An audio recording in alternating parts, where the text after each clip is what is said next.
Buenos días, vamos a dar inicio a esta sesión sobre género, violencia y familia.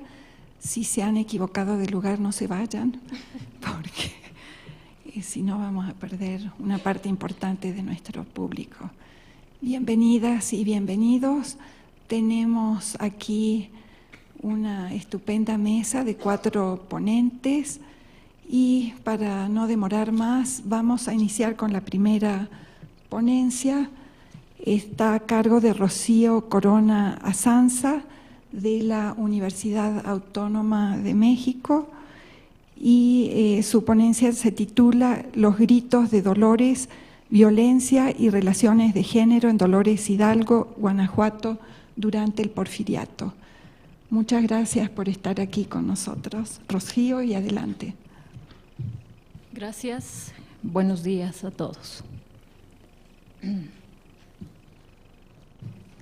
Voy a leer para no perderme y aprovechar el tiempo. Empiezo con una cita. Que agarró un leño y con él le causó varios golpes en la cabeza y enseguida la tumbó al suelo y la arrastró de las trenzas, habiendo luego cortadole el pelo y lo quemó enseguida. Es una cita del Archivo Histórico de Dolores Hidalgo de 1889. En este trabajo, que titulo Los gritos de Dolores, violencia y relaciones de género en Dolores Hidalgo durante el Porfiriato, se analizarán las diferentes prácticas violentas que los esposos o amacios utilizaron contra sus mujeres y cómo éstas afectaron su vida cotidiana, utilizando como referente a la población de Dolores Hidalgo, Guanajuato, en los años que van de 1877 a 1910, o sea, el Porfiriato. El punto de partida fueron las demandas judiciales encontradas en el Fondo Justicia del Archivo Histórico de la ciudad, que contra sus parejas interpusieron las mujeres. Casi todos los expedientes fueron resueltos en una primera instancia, por lo que estoy consciente que se ocupan en mayor medida de delitos menores y que al contener los datos de hombres y mujeres de clase baja se representa solamente una parte de la violencia de la región. La violencia en la población analizada era un acto cotidiano. Desde la infancia era común ver golpes e insultos entre la familia. Niños y adolescentes participaban como mediadores en los conflictos entre sus padres, pidiendo ayuda o defendiendo a la agredida, incluso denunciando el hecho ante las autoridades. Para cuando las mujeres llegaban al matrimonio, sabían que no era nada extraño que la violencia viniera de sus parejas. Sin embargo, existieron formas de resistencia y los actos abusivos no siempre fueron tomados de manera sumisa y callada.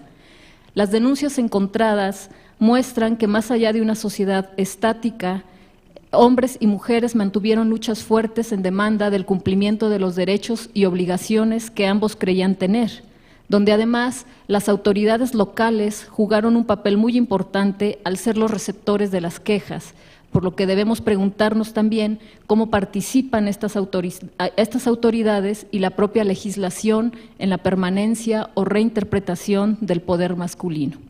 Y bueno, brevemente, quizá vean ustedes que soy muy insistente en esto de Dolores Hidalgo, Guanajuato, porque a Dolores Hidalgo como que lo ubican en el estado de Hidalgo, ¿no? Y entonces no es Guanajuato y se llama Hidalgo precisamente porque pues es la cuna de la independencia nacional, ¿no? Donde el cura Hidalgo dio el grito de Dolores. De ahí el juego que hago un poco con el título de mi ponencia. Bueno, entonces Dolores Hidalgo, la denominada cuna de la independencia nacional, aparece en la historia a partir del grito de independencia y bueno, es sobre este evento que giran la mayoría de los estudios históricos que se han hecho sobre el lugar. Bueno, sin embargo, pues Dolores muestra, al menos lo que yo encuentro en los archivos, una gran variedad de oficios y una zona agrícola importante, no como la zona del Bajío, que se da en esta zona de Guanajuato, pero que sí tiene tierras de labor importantes, ¿no? Y esto es como para contextualizar un poco. Y bueno, en cuanto a la población analizada, para el caso de las mujeres, son pocos los datos que encuentro referentes a su ocupación, porque pocas veces se les pregunta, pero al momento de sus declaraciones, muchas de ellas sí señalan actividades pues como en el servicio doméstico, en la elaboración y venta de alimentos, ofreciendo productos como ambulantes, tenderas, costureras o lavando ropa ajena. La población pues era analfabeta en su mayoría. Los casos que tengo, el 92% se declara analfabeta, solamente un 2% de mujeres afirman leer y escribir y el 8% de los hombres lo hacen. Y bueno, aunque la diferencia entre el analfabetismo femenino y masculino no reporta gran diferencia estadística, nos muestra que las mujeres accedían en menor medida a una educación formal. Bueno, esta es una breve ojeada por el contexto. Y lo que yo ubico como el grito 1, le pongo la denuncia como una estrategia de negociación y resistencia. Cuando se repasan los expedientes judiciales, encontramos que son las mujeres las que en mayor medida entablan una denuncia ante la autoridad local.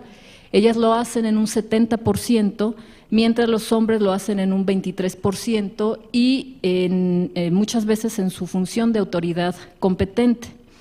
La denuncia funcionó como un último recurso para las mujeres, pues antes de ir a la autoridad ya habían acudido a familiares cercanos, parientes políticos o vecinos en busca de protección y ayuda.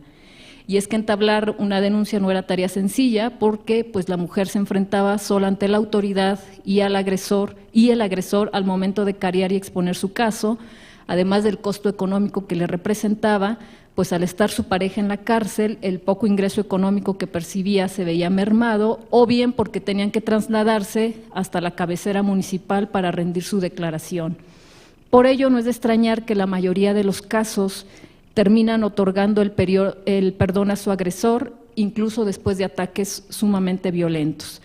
Palabras como, y cito, algunas veces me mortifica, pero es cosa de pocos momentos, que le perdona la acción penal porque no quiere perjudicarlo en nada absolutamente, que no pide nada contra el acusado, que ni adolorida está del cuerpo por motivo de los golpes que recibió de su marido, son frecuentes en los testimonios vertidos.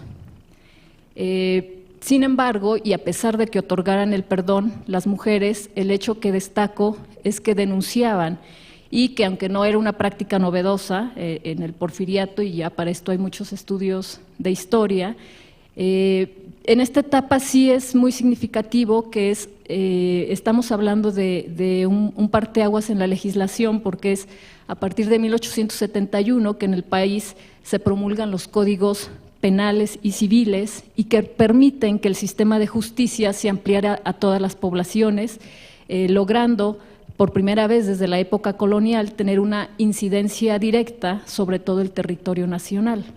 La ley otorgaba a todo ciudadano el derecho a denunciar los delitos ante el juez competente, según el Código de Procedimientos en materia criminal, así lo hacía saber, ¿no? Cualquiera podía ir a denunciar algún hecho. La seguridad de que en estos casos el agresor tendría una sanción pudo haber incidido en que las mujeres fueran las que utilizaran en mayor medida esta oportunidad. Pues ya que una vez hecha la denuncia se continuaba con la aprehensión del infractor y aunque posteriormente saliera en libertad o le otorgara el perdón agraviada, al menos pisaba la cárcel por unos días. Una de las causas que pude observar como determinante para que las mujeres acudieran ante las autoridades era el exceso de la violencia y lo reiterado de los golpes y lesiones que las ponía en una situación límite y de hartazgo. Por ejemplo, tengo el caso de Natalia Fonseca, en 1892 decía que viendo que ya es excesiva la crueldad con que la trata su referido esposo, ha deliberado quejarse de lo que últimamente le ha pasado. Y empieza a hacer una serie de descripciones donde dice que él amenaza frecuentemente, la golpea sin dejar vestigios, que le habla de jalones en el pelo, de tirones, de guantadas, que incluso la lleva al campo y alguna vez la amenazó con aventarla a un hoyo y le dijo que ahí la iba a enterrar. Tenemos el caso también de María Celsa, que también habla de lo reiterado de los golpes y del exceso. Ella dice que siempre lo ha hecho y que la golpea por celos y por mal genio. Incluso, bueno, este caso es muy significativo para mí porque ella escribe una carta ante dirigida al jefe del partido de Dolores, que decía, y cito: ante usted, muy respetuosamente manifestándole ser casada con Margarito Ramírez hace 12 años, de los cuales nunca he vivido a gusto, sino que toda mi vida ha sido padecer y nunca me he quejado por temor de mi marido. Hace 3 días me aturdió a golpes de los cuales estoy muy mala, como lo manifestaré. Me ha dicho que si lo demando me ha de matar y si lo presan, por mí que al cabo algún día ha de salir y entonces se la he de pagar. Estoy del cuerpo que no puedo ni moverme de los golpes y toda la vida me golpea. Como si fuera posible, me desnudaría para que vieran lo golpeada que estoy. Cierro la cita. La violencia intradoméstica que enfrentaban las mujeres como Natalia o como María Celsa no ocurren como un hecho extraordinario. Son parte de una larga historia en su vida personal, pues sus testimonios revelan lo reiterado y la crueldad de las agresiones. Una vez que deciden denunciar es porque las cosas han ido demasiado lejos. Al buscar que un agente externo a su familia interviniera en el asunto, intentaban varias cosas, y aquí cito a la doctora González: reducir la violencia, que el agresor recibiera un correctivo, que se repararan los daños infligidos, ya fuera en su persona o en sus bienes materiales. Nunca buscan una ruptura total con el cónyuge o con el amasio, ni cuestionan su autoridad al interior de la familia, pero sí el exceso y el abuso de esta autoridad. Bueno, yo le pongo el grito 2, que es el incumplimiento de obligaciones. De acuerdo con las prácticas del periodo analizado, tanto el hombre como la mujer tenían roles específicos que debían acatarse, y no cumplir con ellos también era motivo de actos violentos al interior de la familia. Los hombres serían los encargados de proveer alimento y protección a la mujer y su familia, y bueno, ella quedaría en casa atendiendo a sus hijos, preparando alimentos y obedeciendo las órdenes de figuras masculinas como el esposo, padre o hermanos. Ante un marido falto en su cumplimiento como proveedor, que se embriagaba frecuentemente, sostenía relaciones ilícitas con otra mujer y se excedía en los golpes, cabía la posibilidad de que se encontrara con una esposa que no le preparara los alimentos, le contestara de mala manera y no obedeciera sus indicaciones, generando con ello fuertes disputas y tensiones, pero también negociaciones entre ambos. Por ejemplo, María Josefa Ortiz denunciaba los golpes que constantemente le propinaba a su marido y al finalizar el testimonio decía que además es enteramente falto al cumplimiento de su deber, pues hace muchos años que no le cuenta el vestido, manutención y educación de su familia, porque todo lo hace la que contesta, manteniéndolo a él también. Un espacio privilegiado para ver esta tensión entre hombres y mujeres en el ámbito privado es la cocina. Yo en mi tema de investigación le pongo el poder de la cocina, ¿no? La preparación de los alimentos era una función principal de las mujeres y a través del discurso masculino podemos dar cuenta que de ellas se esperaba que los alimentos fueran servidos con rapidez y no hacerlo inmediatamente o a prisa, como lo vierten en los testimonios, era motivo para que recibieran golpes, acción que ellos disculpaban porque las acusaban siempre de mujeres desobligadas. En el espacio de la cocina, las mujeres recibieron bofetadas, heridas con tenazas, zapatos, tazas, palos, piedras, machetes y palas, cuando a juicio de su esposo no lo habían atendido como debía ser. Sin embargo, aunque recibieran fuertes agresiones en este espacio, el mundo de la cocina les pertenecía y desde este lugar ejercían un mínimo de poder. No preparar los alimentos, desafiar a que se los sirviera o dárselos de mala gana fueron estrategias para protestar por el incumplimiento de su marido, buscando así controlar un poco la relación. Camilo Hernández, por ejemplo, dejó haber golpeado a su esposa María porque cuando llegó a almorzar, ella al ponerle el plato se lo aventó con desprecio. Además, María de Jesús había intentado pegarle a su marido con un leño, por lo que él hizo lo mismo y bueno, ella salió peor, ¿no? Pero ella justificaba su acción porque decía que por andar tomando vino no se ocupaba en trabajar. Los hombres dependían de las mujeres en la preparación de los alimentos. Incumplir con este papel significaba una verdadera afrenta que hacía que se descargara la violencia física contra ellas. y a su vez que el marido despreciara los alimentos era para el lado femenino un rechazo serio, pues tener lista la comida había implicado varias horas de trabajo, trasladarse a pie para llevar el almuerzo, acarrear la leña, y acarrear agua y leña y preparar las tortillas. Bueno, otra cuestión que yo veo como una estrategia para las mujeres es el uso del lenguaje, o sea, responder de mala gana. Es una acción también que las mujeres utilizan ante un marido poco responsable.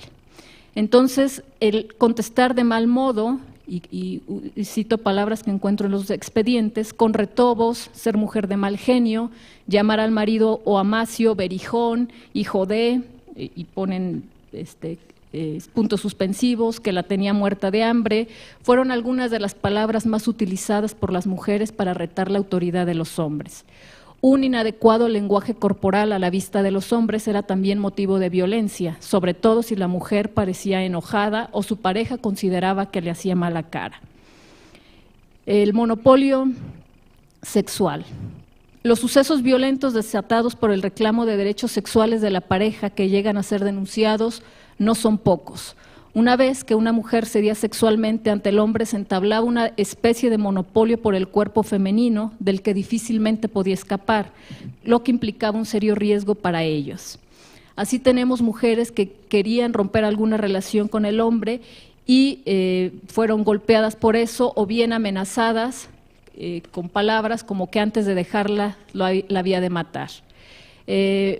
Tengo un caso muy fuerte de Francisca Mesa, que rompe relaciones con el Amacio, pero él le dijo que no lo iba a permitir y entonces le dio unos machetazos en la cabeza y bueno, obviamente la mató, ¿no? El juez encuentra el cadáver de Francisca cerca del pozo con su pierna metida en el agua y la cabeza enteramente destrozada, notándose desgarrada la masa cerebral. El monopolio sexual incluía tener certeza de todos los movimientos y desplazamientos físicos que las esposas o amacias hicieran. Este derecho a controlar los desplazamientos físicos de las mujeres parece ser exclusivamente masculino, pues en ningún caso ellas demandan algo parecido ni agreden físicamente a sus parejas por este motivo. Sin embargo, sí exigen una exclusividad sexual de su parte y es significativo que la importancia que las mujeres daban a este punto, si tomamos en cuenta que los únicos casos donde son llevadas a la autoridad por agresiones, entre ellas, es precisamente por reclamos contra uno o sobre un hombre.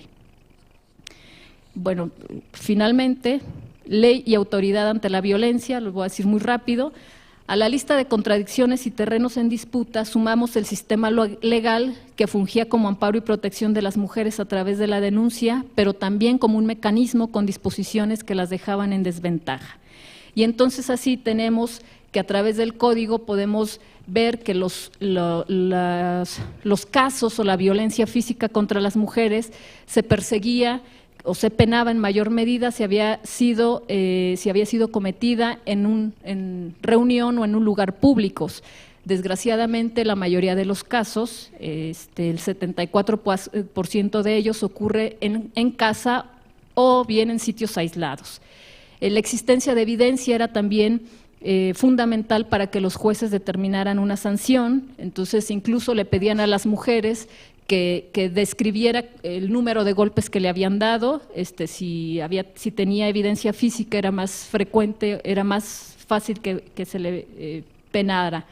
Y bueno, hay mujeres que declaran que pues son obligadas incluso por sus parejas a retirar cualquier evidencia, ¿no? La condición social era otra causa que dejaba a las mujeres en desventaja, porque según el Código Penal guanajuatense, si el personaje en cuestión era tan ignorante y rudo que en el acto de cometer el delito no tenía discernimiento necesario para conocer la ilicitud de lo que hizo, pues se le penaba en menor medida. La embriaguez era otra causa y pues entonces muchos de los hombres dicen que estaban en estado de embriaguez cuando agredían a las mujeres y de esta manera recibían menos pena. Bueno, como conclusiones, las mujeres en el escenario de la vida doméstica no cuestionaban la jerarquía de los hombres, a menos que consideraran que era abusiva, por lo que reinterpretaban constantemente su relación y los límites de dicha autoridad. Así que aunque la violencia sobre ellas fue abrumadoramente mayor, también encontramos las que no estaban dispuestas a acatar las órdenes del marido, sin al menos alzar la voz, incluso la mano en algunas ocasiones. A través de los cuerpos legales que se aplicaban podemos advertir una permanencia del poder masculino que dejaba a las mujeres en situación de desventaja y vulnerabilidad. Aunque denunciar fuera un acto de respuesta ante las agresiones, no significaba que ellas hubieran logrado una mejor calidad de vida. Al considerarse al matrimonio como sólida base en la estructura familiar, a pesar de que los jueces y abogados fueran testigos de la violencia ejercida contra las mujeres, nunca buscaron romper con el matrimonio y sus resoluciones fueron siempre encaminadas a reunir a las parejas. En las relaciones hombre-mujer siempre existieron contradicciones, ajustes y negociaciones a cada paso. Por un lado, el sistema legal, que limitaba la esfera de acción y poder de las mujeres, pero que a través de la denuncia les proporcionaba una oportunidad de defenderse de la violencia de la que eran objeto. El control ejercido sobre la conducta femenina siempre fue más férreo, tanto en la vida cotidiana a través del ejercicio de la violencia como a través del criterio vertido por los cuerpos legales, cuyas opiniones sobre el deber ser femenino convergían hacia el mismo punto de los hombres a los que estaban juzgando. Así, aunque quizá estos hombres no conocieran la codificación, al llegar ante la justicia se encontraban con que serían absueltos o a su agresión minimizada y justificada.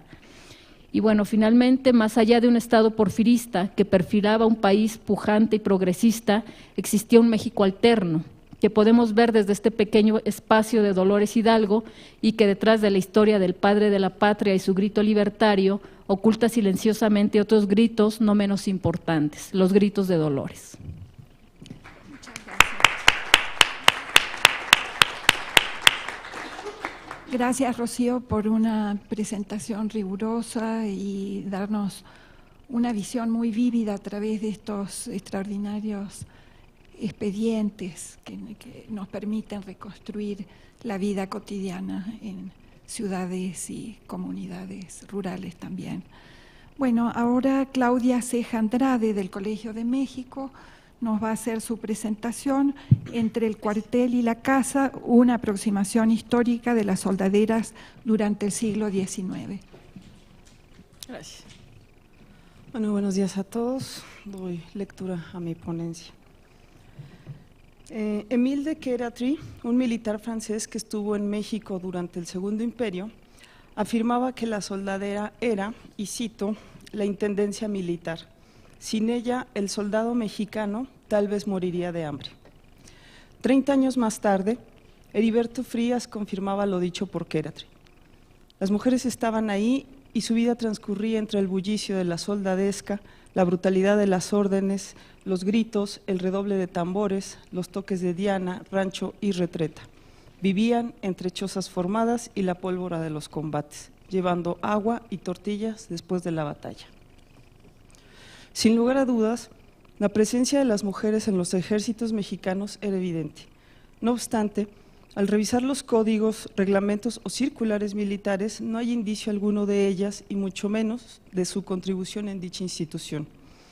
Un botón de muestra es la Ordenanza General para el Ejército de la República de 1882, que tiene en su haber más de 3.700 artículos y únicamente son mencionados en uno que a la letra dice: las mujeres de mala vida serán desterradas de entre las tropas, encargándose de ello la Gendarmería Militar. Cierro comillas. Pese al afán de las autoridades por mostrar al ejército como un sector exclusivamente masculino, lo cierto es que ante las carencias militares, económicas e higiénicas por las que atravesó, difícilmente se pudo soslayar la imagen femenina, toda vez que fueron las mujeres quienes satisfacían estas necesidades. A continuación, intentaré hacer una reconstrucción del papel que desempeñaron en los cuerpos castrenses, haciendo uso de fuentes tales como procesos judiciales, reportes médicos, notas periodísticas, diarios, memorias, partes médicos y militares. De acuerdo con la investigación que actualmente realizo sobre la vida social de los soldados en la Ciudad de México durante la primera mitad del siglo XIX, el mundo militar nunca fue un espacio cerrado.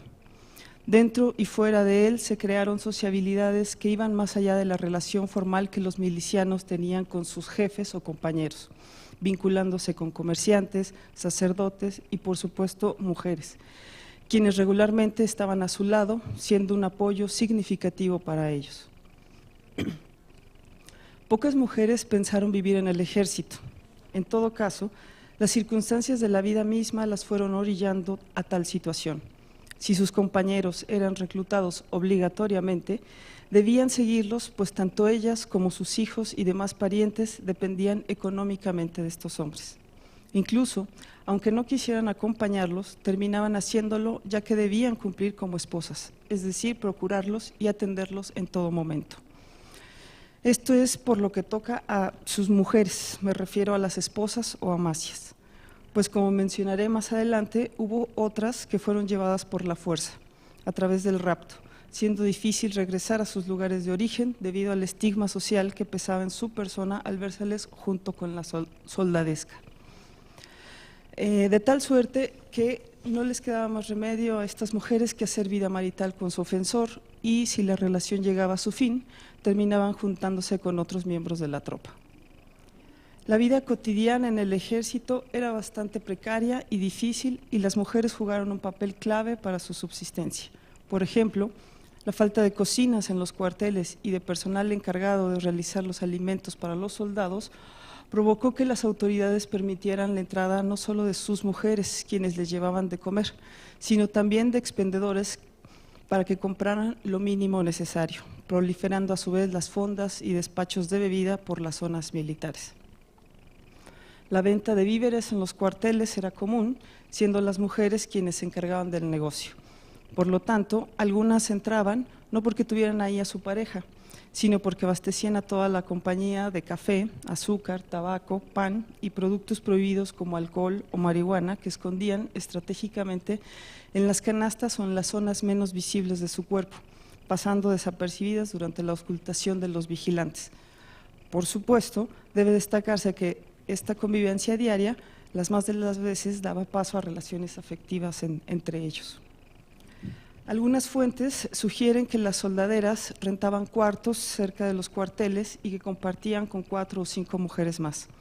Otras, quizás por la falta de dinero o por simple inseguridad de sus parejas para dejarlas solas, terminaban durmiendo en los cuarteles, debiendo salir al comenzar el día, con el toque de Diana. Una vez afuera, preparaban o compraban comida y, al igual que aquellas que tenían un lugar donde vivir, y con el afán de ganar un dinero extra para colaborar con el gasto, ofrecían todo tipo de servicios como lavanderas, costureras, etcétera, mientras esperaban la hora de retreta para ir a dormir. Tanto soldados como soldaderas provenían de las clases populares y, en consecuencia, los discursos de la época, especialmente de la prensa y los partes médicos, no tenían una opinión favorable de ninguno.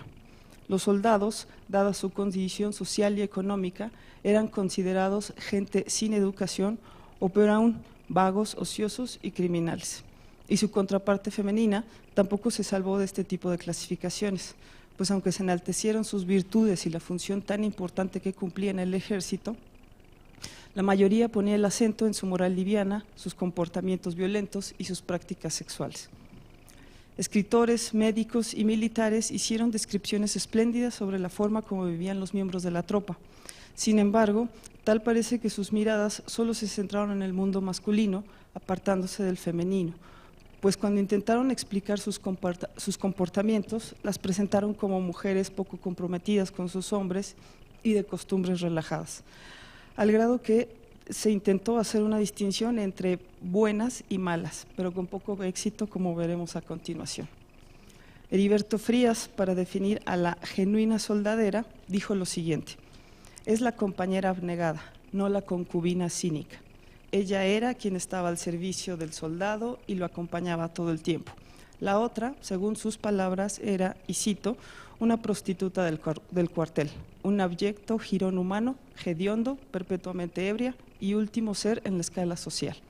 que entraba por las noches al cuartel para arrebatarle al soldado su miserable real y medio a cambio de las obras de un cuerpo ulcerado por el vicio. Fin de la cita.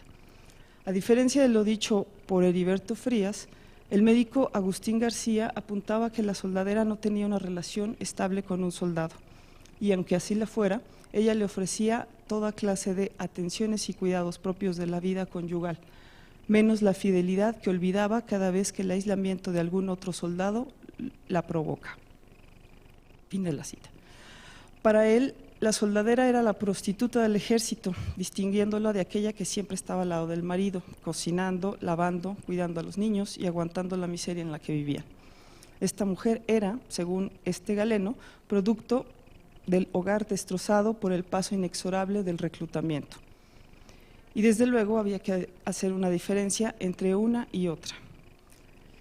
Si atendemos a las descripciones de ambos, las imágenes aparecen mezcladas. ¿Quién era entonces la mujer fiel y quién la prostituta? ¿Era la soldadera, la esposa, la macia o la puta? Pese a que Agustín García sirvió como médico militar en el Hospital de San Lucas a principios de la década de 1870 y Heriberto Frías se enroló en el ejército en 1889, sus experiencias con la soldadesca no les permitieron identificar mejor a estas mujeres, toda vez que sus referencias se contradicen, asomándose además los prejuicios de clase y género. Intentar identificar a las esposas de las amacias, incluso de las prostitutas, es algo complicado. Su condición social de casadas, solteras o viudas no queda del todo claro en los procesos judiciales en los que se vieron envueltas. Pues si bien para todos las que habían contraído matrimonio era importante señalar dicha condición, no obstante, muchas otras prefirieron no manifestarlo o decidieron expresar simplemente ser mujer de, siendo el concubinato el tipo de relación que más predominaba en el mundo militar. Sin embargo, entre amacias y esposas no había mucha diferencia. Los vínculos, los deberes propios de su sexo y hasta los conflictos que vivían al lado de sus compañeros eran bastante parecidos. El concubinato y la infidelidad de estos hombres iban de la mano. El carácter itinerante de la tropa, así como la relativa facilidad con la cual podían salir de los cuarteles, provocaba que sus miembros se ausentaran por días o meses de su hogar, yéndose con segundos frentes. Otros negaban a sus mujeres el gasto del día, argumentando que no les habían pagado. Por lo tanto, no era extraño verlas afuera del cuartel esperándolos para que les entregaran el dinero y no lo dilapidaran en las pulquerías o burdeles. La presencia de estas mujeres en los alrededores de estos lugares bien podría pensarse como una táctica para ejercer presión sobre las autoridades cuando no se les pagaba en tiempo y forma a los soldados. Y en efecto, lo era, tal como lo refiere un documento del 19 de agosto de 1812, en el que se especificaba que en la puerta de uno de los cuarteles había mujeres y niños pidiendo comida, valiéndose incluso de algunas artimañas como, cito, buscar muchachos ajenos para que pareciese mayor su necesidad. Sin embargo, aunque lo anterior puede verse como un recurso contra las autoridades, también era una estrategia que ellas utilizaban para obligar a sus hombres a cumplir con su deber de padres o cónyuges. Ahora bien, si es complicado dar cuenta de las relaciones que los miembros de la tropa tuvieron con sus esposas o amacias, lo es aún más explicar las que tuvieron con las llamadas prostitutas, o bien los motivos para hacerlo.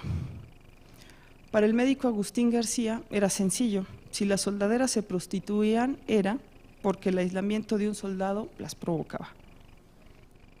Contrastar este argumento con un caso suscitado en 1816 permite entender y reflexionar que las posibles causas que llevaron a estas mujeres a prostituirse eran de carácter estructural y cultural. Por ejemplo, debe tomarse en cuenta que las guerras durante y después de la independencia causaron estragos en la población y toda clase de violencias. A esto debemos sumar las relaciones de género desiguales que vivieron las mujeres.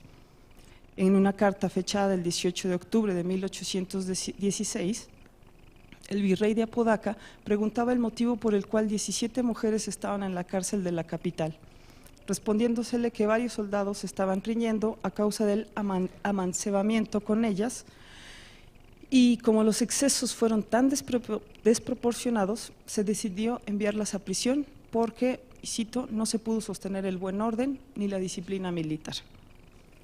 Este expediente contiene también la carta de don Manuel de Bonilla, tío de una de las prisioneras, doña María Ignacia Pérez Bonilla, solicitando su liberación, pues había sido raptada por el soldado José Ruiz, quien también tiempo atrás la había pedido en matrimonio, pero como se le negó, se valió del engaño diciéndole a la joven que con, y cito, la salida de la casa de sus tías y presentándola a un cura, lograrían su matrimonio.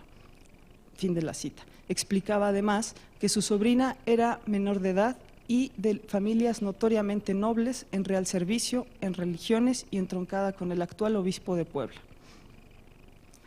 Lo interesante de este evento es que una semana y media después, autoridades de la ciudad notificaron al virrey que las prostitutas habían sido liberadas, no sin antes advertirles que si volvían serían tratadas con rigor.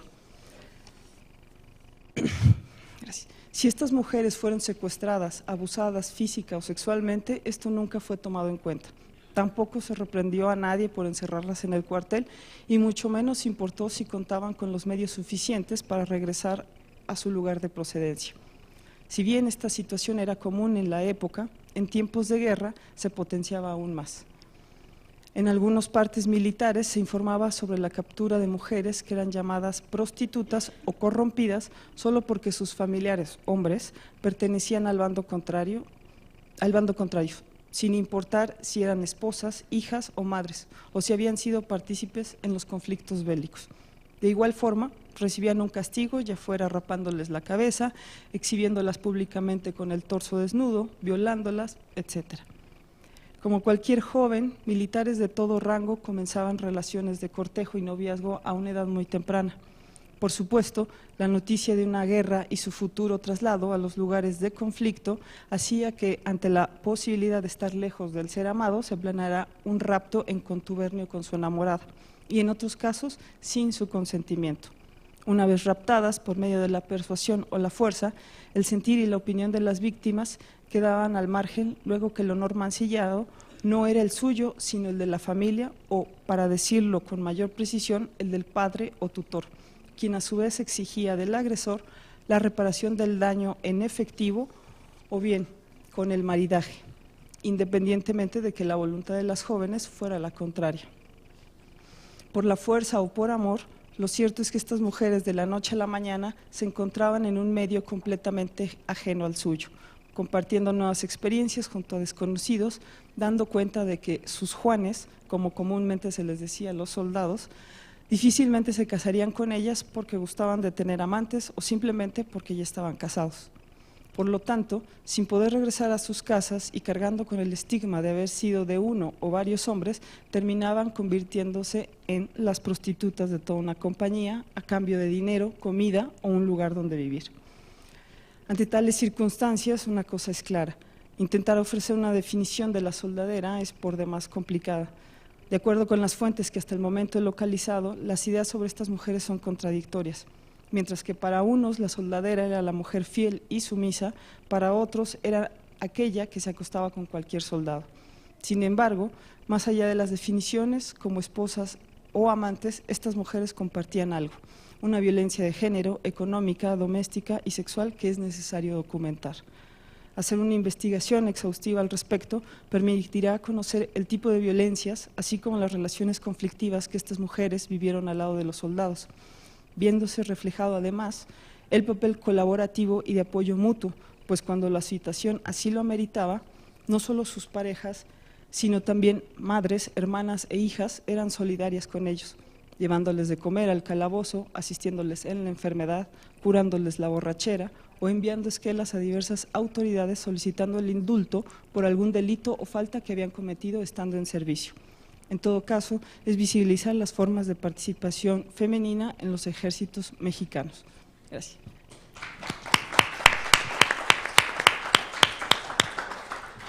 Muchas gracias, Claudia, por un trabajo muy innovador. Creo que son pocos los estudios sobre esta temática, entonces el tuyo es un aporte bien importante. Ahora el estudio de Olga Tatiana Jiménez Domínguez del Consejo Estatal de Derechos Humanos de Chiapas sobre la violencia doméstica en Chiapas y cambios en la estructura familiar en las décadas de 1920 a 1930.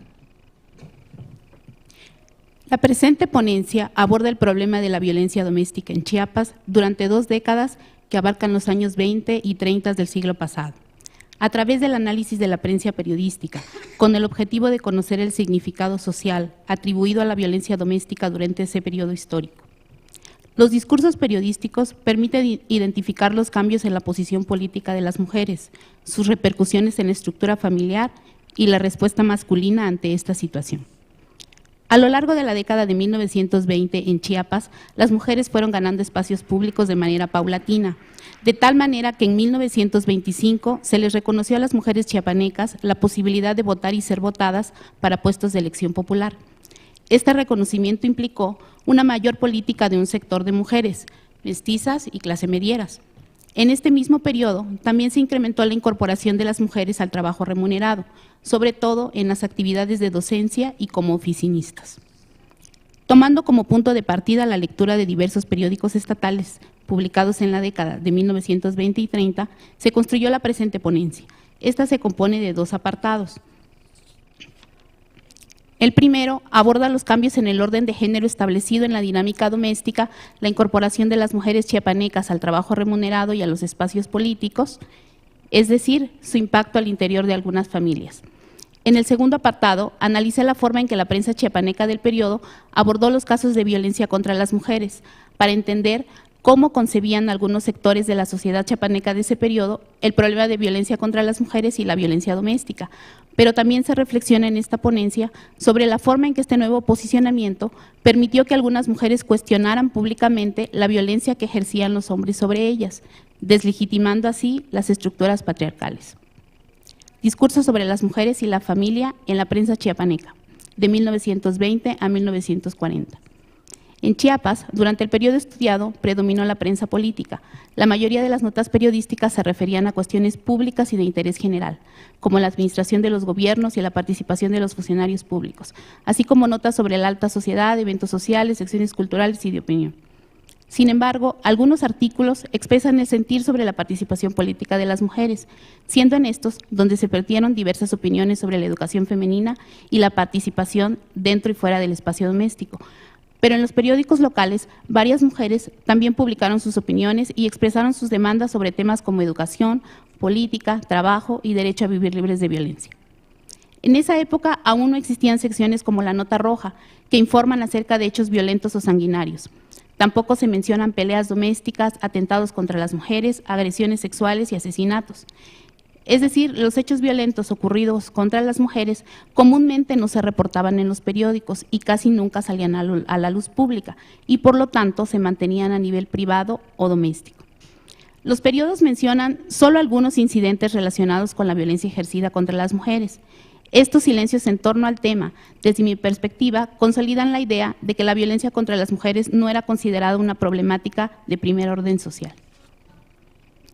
A principios del siglo XX, México acrecentó la educación y la participación de algunas mujeres en espacios públicos, especialmente durante la Revolución Mexicana, pues en el periodo armado participaron activamente muchas mujeres y al concluir otro sector de mujeres colaboró en el proyecto de institucionalización de la Revolución.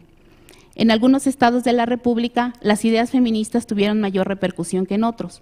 No hay que olvidar que el Distrito Federal fue la zona donde se concentraron la mayor parte de grupos feministas de diversa índole. Gabriela Cano sostiene que se reconocieron algunos derechos ciudadanos de las mujeres, como el derecho a ocupar cargos de asociación con fines políticos y el derecho de petición. Por ello, muchas ejercieron su derecho a organizarse y mantenerse activas dentro del ámbito político, aunque no pudieran votar. Es importante mencionar que en los estados sureños, de influencia liberal y constitucionalista, el movimiento feminista fue bien acogido por algunas mujeres, especialmente en Chiapas, donde participaron en grupos y asociaciones feministas, especialmente las mujeres que contaban con educación formal y estudios para ejercer una profesión, en su mayoría maestras. Un punto de partida que nos ayuda a explicar la movilización femenina en Chiapas es la llegada del general Agustín Castro al puesto de gobernador del estado. Castro fue designado directamente por el presidente Venustiano Carranza y muchas de las reformas que impulsó en el Estado concordaban con los principios del gobierno constitucionalista. A principios de la década de 1920 se gestó en la entidad un pequeño movimiento feminista o autodenominado feminista que se dedicó a colaborar en diarios locales y a organizar asambleas de mujeres, en las cuales iban por todo el Estado instruyendo a las mujeres sobre los principios de la revolución y sobre los derechos que ellas consideraban tenían. Este movimiento, gracias al contexto económico, político y la participación de las mismas mujeres, consiguió el reconocimiento de sus derechos civiles en 1925, durante el gobierno de Carlos A. Vidal. Un tema recurrente en las décadas de 1920 y 30 fue la educación de las mujeres. Si bien en muchos estudios se menciona que este tema se documenta en el siglo XIX para el contexto nacional, en Chiapas es hasta la década de los 20 cuando empieza a tener mayor relevancia. Este tema se encuentra presente en la prensa estatal desde finales del siglo XIX y en los primeros años del XX, periodo en el que se discutió mucho sobre la educación formal de las mujeres chiapanecas. Se consideraba que las mujeres, como transmisoras de cultura, debían ser instruidas para luego educar a sus hijos. Es evidente que para algunos sectores la educación femenina debía estar determinada por su condición de género, de acuerdo a los roles que se atribuían como naturales a la personalidad femenina. Por ello se consideraba indispensable educarlas para las responsabilidades del hogar y la educación de sus hijos. Este discurso cobró fuerza a nivel nacional a finales del siglo XIX y seguía presente en Chiapas en la tercera década del siglo XX. Existen varias notas que dan cuenta de ello, pues el argumento central de los artículos de opinión era educar a las mujeres para ejercer el rol de esposa y madre, pues según estos artículos, el fracaso o el éxito de la economía doméstica dependía de ellas. Con este discurso se atribuye exclusivamente a las mujeres las responsabilidades domésticas, lo que dice mucho acerca de las relaciones de género en el espacio doméstico, pues aunque las mujeres pudieron gozar de educación formal, su preparación académica no era realmente importante. El objetivo de la educación femenina era coadyuvar al desempeño de las mujeres en el cuidado de los hijos y la administración del hogar. Sin embargo, algunas mujeres consideraban que la educación era un instrumento ideal, no solo para enseñarles acerca de las labores domésticas. Ellas se percataban de que también las capacitaba para ocupar puestos públicos y realizar trabajos fuera de casa. Así lo expresaron las integrantes del Bloque de Mujeres de Acción Revolucionaria, una asociación femenina que había nacido al amparo del PNR local y que se encargaba de organizar charlas en varias partes del Estado, dando a conocer sus principios feministas, además de su compromiso con la revolución. Pero no todos los periodistas estaban en contra de las nuevas ideas de las mujeres chiapanecas.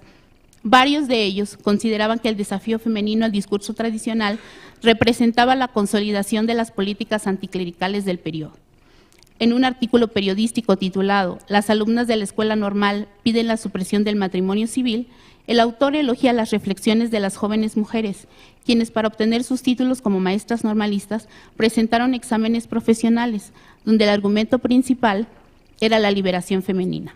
El autor asevera que las maestras normalistas recién egresadas, impulsadas por las afirmaciones científicas revolucionarias, cuestionan el matrimonio religioso y civil como institución.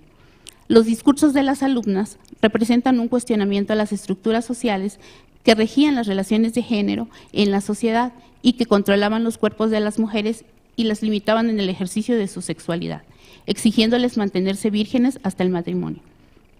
El cuestionamiento a la doble moral impuesta a las mujeres no era un pensamiento exclusivo de las jóvenes. Las mujeres con mayor experiencia mantenían la exigencia de modificar el código moral que era más permisivo con la conducta masculina.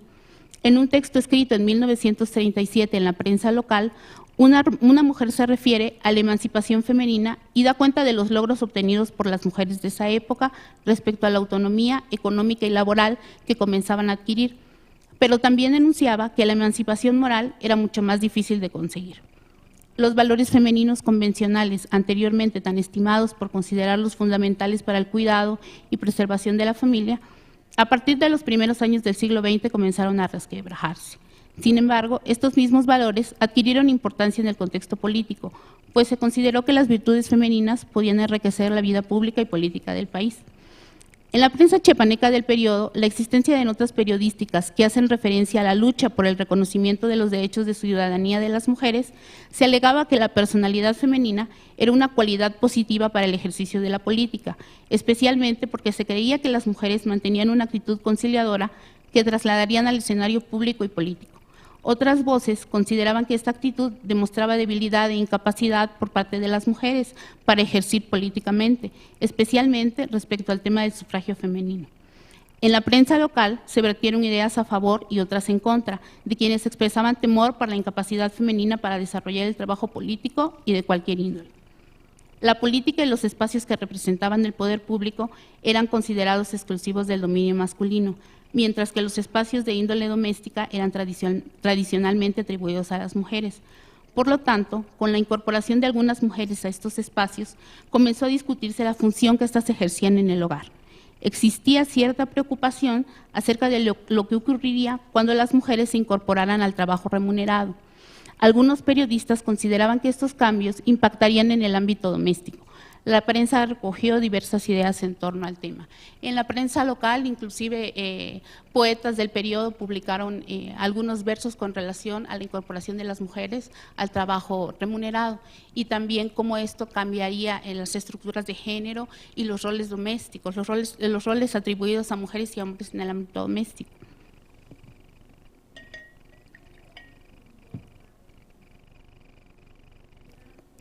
El tema del trabajo femenino se incorporó a la legislación nacional por medio de la Ley de Relaciones Familiares de 1917. El artículo 44 sugiere que las mujeres tenían como obligación fundamental el cuidado de la casa y la responsabilidad de la crianza de los hijos, y que para trabajar debían contar con la autorización de sus maridos. En este periodo también se legisló a favor de la protección de las mujeres trabajadoras. Se decretó que las mujeres tenían derecho a la igualdad de salarios, se prohibieron trabajos insalubres y peligrosos para ellas, y lo más importante, se consideró la licencia laboral por causa de maternidad. En este sentido, esta disposición que solicitaba el permiso del esposo para el desempeño femenino fuera de casa, más que interpretarla como un intento por constreñir a las mujeres casadas al espacio privado, debe ser interpretada como una norma discriminatoria, porque promovió una doble jornada para ellas, ya que además de la responsabilidad de trabajar fuera de casa, alentaba los roles tradicionales y descargaba a los hombres de cualquier responsabilidad en las tareas domésticas. Las mujeres tenían que cumplir una doble función, solo que ahora esta se encontraba fomentada y legalizada por el Estado mexicano. La balanza del poder doméstico se inclinaba hacia el lado masculino. En Chiapas, en la década de 1930, Victórico Grajales fungía como gobernador del estado. Este político se encontraba medianamente comprometido con el proyecto revolucionario y anticlerical del presidente Plutarco Elías Calles, debido a su cercanía relación con la oligarquía finquera de Chiapas, clase social de la cual provenía. Al gobernador no le convenía adoptar del todo la labor revolucionaria, pues ponía en jaque sus intereses personales. Según Julio Ríos, por esta razón, en muchos sentidos, el proyecto modernizador de Grajales no fue más que eso, un proyecto, con una importante excepción, la campaña anticlerical y desfanatizadora. Otros aspectos importantes del proyecto modernizador de Grajales se relacionaron intensamente con la educación y la regeneración social. De ahí la implementación de una campaña contra el alcoholismo. En noviembre de 1930 se decretaron reformas ante el Congreso del Estado con el fin de implementar políticas educativas y sociales para prevenir el alcoholismo en Chiapas. En la prensa estatal se publicó el proyecto de decreto. En las zonas urbanas de Chiapas, gran parte de la responsabilidad de esta campaña recayó sobre las mujeres mestizas de clase media y alta, pues se consideraba que eran ellas quienes debían velar por los intereses morales de sus familias. Fueron sus papeles de madres y esposas los roles que definieron su intervención en este proceso. Respecto a esta circunstancia, también se desprende que el Estado asimiló como importantes los roles que desempeñaban las mujeres dentro del espacio doméstico. El énfasis de este discurso residió en enaltecer la fuerza moral de las mujeres y su condición de educadora primigenia en la familia, valores que podían repercutir positivamente en el ámbito público. El Estado chiapaneco reconoció la capacidad de las mujeres para incidir sobre los problemas sociales y las alentó a participar en la campaña contra el alcoholismo, para contribuir no solo al bienestar de su familia, sino al de la sociedad. Violencia doméstica en la prensa local. Otra problemática relacionada con el alcohol fue la violencia doméstica, aunque en los discursos del periodo la violencia familiar no se menciona como tal. Los textos mencionan que las mujeres padecían de agresiones propiciadas por el alcoholismo de sus parejas o padres. Las notas hacen alusión a la violencia física y emocional que estos hombres ejercían sobre sus familias. Sin embargo, tampoco se habla de la violencia familiar como un problema social, pues aún no se reconocía como tal. La violencia doméstica era un problema común, aunque en esa época esta problemática no era atendida con prioridad por el Estado, sí existía cierta preocupación al respecto. Por ello se alentaba a las mujeres a combatir el alcoholismo de sus maridos con el objetivo de establecer armonía en el espacio doméstico, pues la familia tradicional seguía siendo considerada la célula social más importante. Sin embargo, la violencia familiar no se visualiza sino hasta bien entrado el siglo XX y gracias al movimiento feminista que expuso pública y políticamente las constantes vejaciones que han sufrido las mujeres a lo largo de la historia en todo el mundo.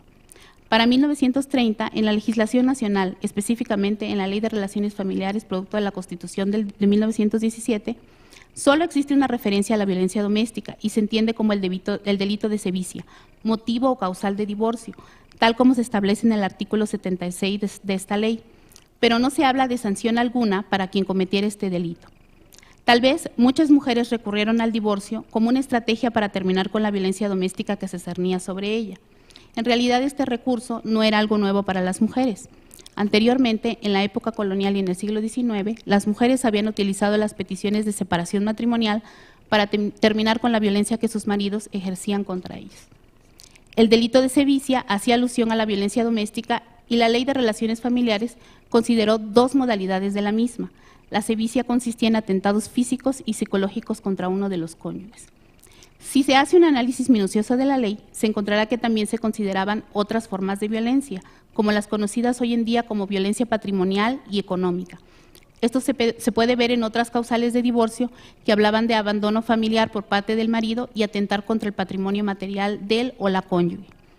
Las causales de divorcio facilitaban la separación de los esposos, pero no existía castigo legal alguno contra los hombres o mujeres que ejercían cualquier tipo de violencia contra sus parejas. En este sentido, existía una especie de contradicción en la Ley de Relaciones Familiares. Mientras que ésta consideraba muchas causales de divorcio, no argumentaba que se atentaba contra los derechos de las mujeres y no existían castigos severos a quienes ejercían violencia en contra de ellas. No se sancionaba legalmente a los esposos o amantes violentos, pero sí existía una crítica y cuestionamiento a la violencia doméstica. Se deduce que en realidad no se cuestionaba la estructura cultural de género, por lo que de cierta manera el problema de la violencia doméstica se consideraba más bien de orden privado. Pero no solo las esposas o concubinas eran objeto de la violencia, algunos hombres ejercían violencia sobre sus hijas. Esto se documentó en algunas notas de la prensa de la época. En la prensa aparecen notas que dan cuenta de algunos casos de incestos cometidos en contra de padres a hijas. La violación por parte de un miembro de la familia ha sido una de las formas de violencia sexual y familiar más practicadas contra las mujeres y también una de las más condenadas desde hace mucho tiempo, tal vez porque tambalea la conceptualización de la institución familiar. En el imaginario colectivo se ha considerado que la familia es un núcleo de protección, sobre todo para las mujeres, pues los miembros masculinos se encargan de velar por el bienestar de las hijas, hermanas o esposas. La realidad, sin embargo, ha demostrado que no siempre es así. Steve J. Stern descubrió a través de las fuentes penales que en el México colonial las mujeres cercanas a sus familias constituían el mayor número de víctimas de violencia.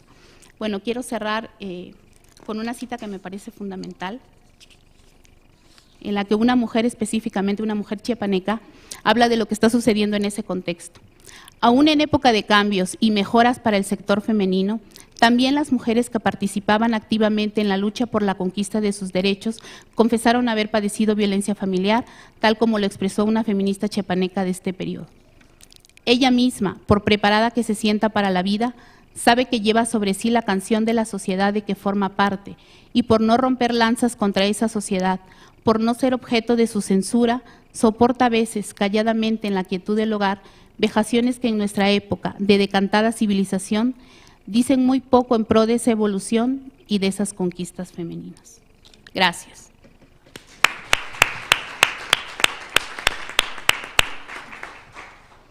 Muchas gracias, Tatiana, por haber agregado una pieza muy interesante e importante al rompecabezas de la historia del feminismo y también de la legislación, los antecedentes de la legislación sobre violencia contra las mujeres.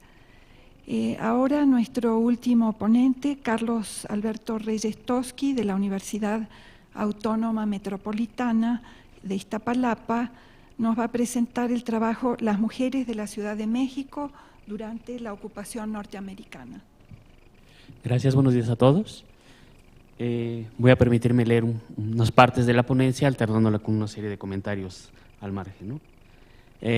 Por principio de cuentas, creo que cuando pensamos en la historia de las mujeres en México, inmediatamente nos vienen las imágenes de dos grandes periodos, ¿no? Por una parte, la Revolución Mexicana, que creo que es el periodo más documentado que se ha hecho sobre la participación de las mujeres durante este evento.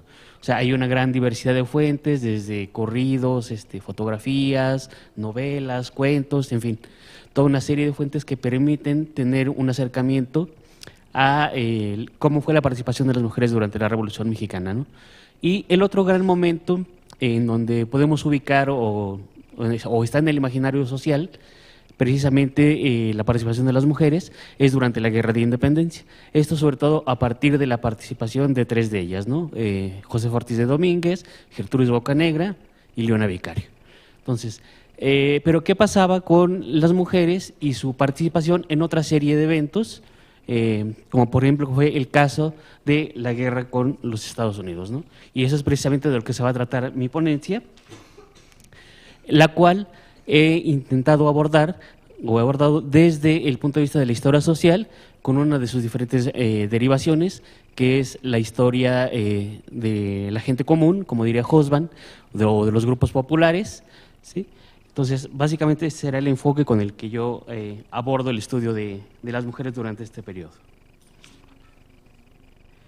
Y precisamente en relación a las fuentes, hay algunos historiadores que plantean que es muy difícil documentar el papel que jugaron las mujeres por la escasez de fuentes, ¿sí? En el caso de lo que yo les vengo a exponer aquí, yo lo que he encontrado es totalmente diferente, ¿no? Hay toda una gran gama, una diversidad de fuentes que he utilizado y que dan cuenta precisamente de algunos pasajes en los que las mujeres se hicieron presentes, ¿no?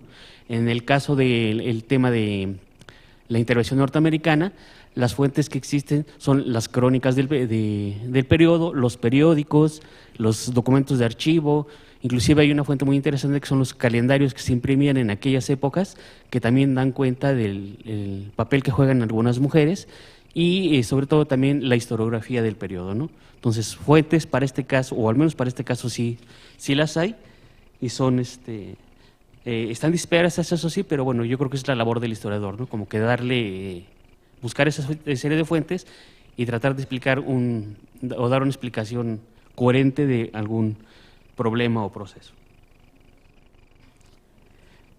Con referencia a esto también, con lo de las fuentes, otro de las, digamos, de las formas en las que se ha acercado o se ha negado el acercamiento a la historia de las mujeres es precisamente toda una visión, digamos, lo machista, que dice que las mujeres no participaron o de alguna manera se abstuvieron en algunas cosas, ¿no? Les voy a permitir leer una breve cita que da el historiador Ernesto Lemoine con referencia al papel que jugaron las mujeres en el periodo de la guerra, ¿no? Abro comillas, y dice el doctor Lemoine: es cosa sabida hasta el cansancio que la mujer, en razón de imperativas leyes biológicas, cuando su patria cae en poder de un ejército extranjero, se convierte, voluntario o involuntariamente, en uno de los más eficaces colaboradores de los invasores. Y en el curso de la historia vemos tal aseveración confirmada en multitud de ocasiones. El sentimentalismo, la pobreza, el miedo, la curiosidad, el deseo por el hombre, etcétera, son causales que en cierta forma explican el proceder del bello sexo. Cierro comillas. Y bien, como voy a platicarles, esta visión es totalmente falsa, ¿no? Por principio de cuentas, es importante resaltar que las mujeres el gobierno trató de hacer a un lado a las mujeres e impedir de alguna manera que participaran en la defensa de la Ciudad de México. De hecho, se da un decreto a inicios de cuando llegan los norteamericanos al Valle de México, el gobierno mexicano elabora un decreto en donde ordena que las mujeres deben salir de la ciudad porque los norteamericanos se acercan a ella, ¿no? Pero como veremos a lo largo del trabajo, esta orden no fue cumplida y las mujeres se quedaron dentro de la ciudad para participar de muchas maneras en la defensa de ella.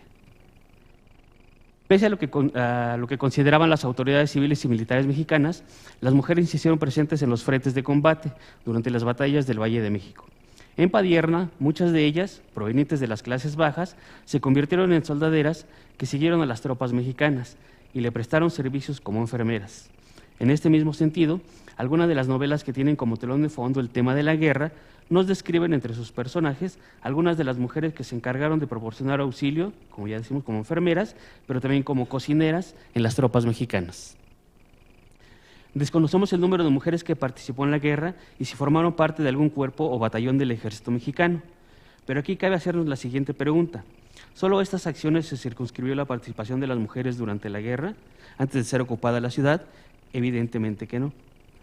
Guillermo Prieto recogió el testimonio de uno de los defensores de la ciudad, de nombre Martín Zapatilla, quien narró a Fidel, varios años después de finalizada la guerra, la forma en que la esposa de este veterano de guerra sufrió una transformación completa y realizó, junto con varias mujeres más, diversas acciones de apoyo a la defensa.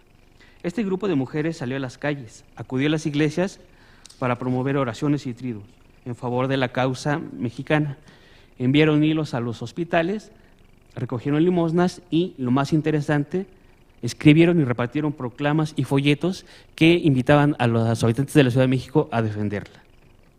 El siguiente momento de la guerra en el que las mujeres vuelven a aparecer, o mejor dicho, las fuentes las hacen visibles, fue cuando los generales en jefe de ambos bandos decidieron firmar un armisticio a finales de agosto de 1847.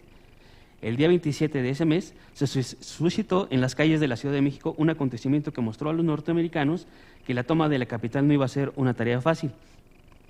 Durante esa mañana, en cumplimiento del artículo 7º del armisticio, el cual decía que se permitía al ejército de los Estados Unidos entrar a la ciudad para abastecerse de víveres mientras el tiempo que durara el armisticio, ¿no?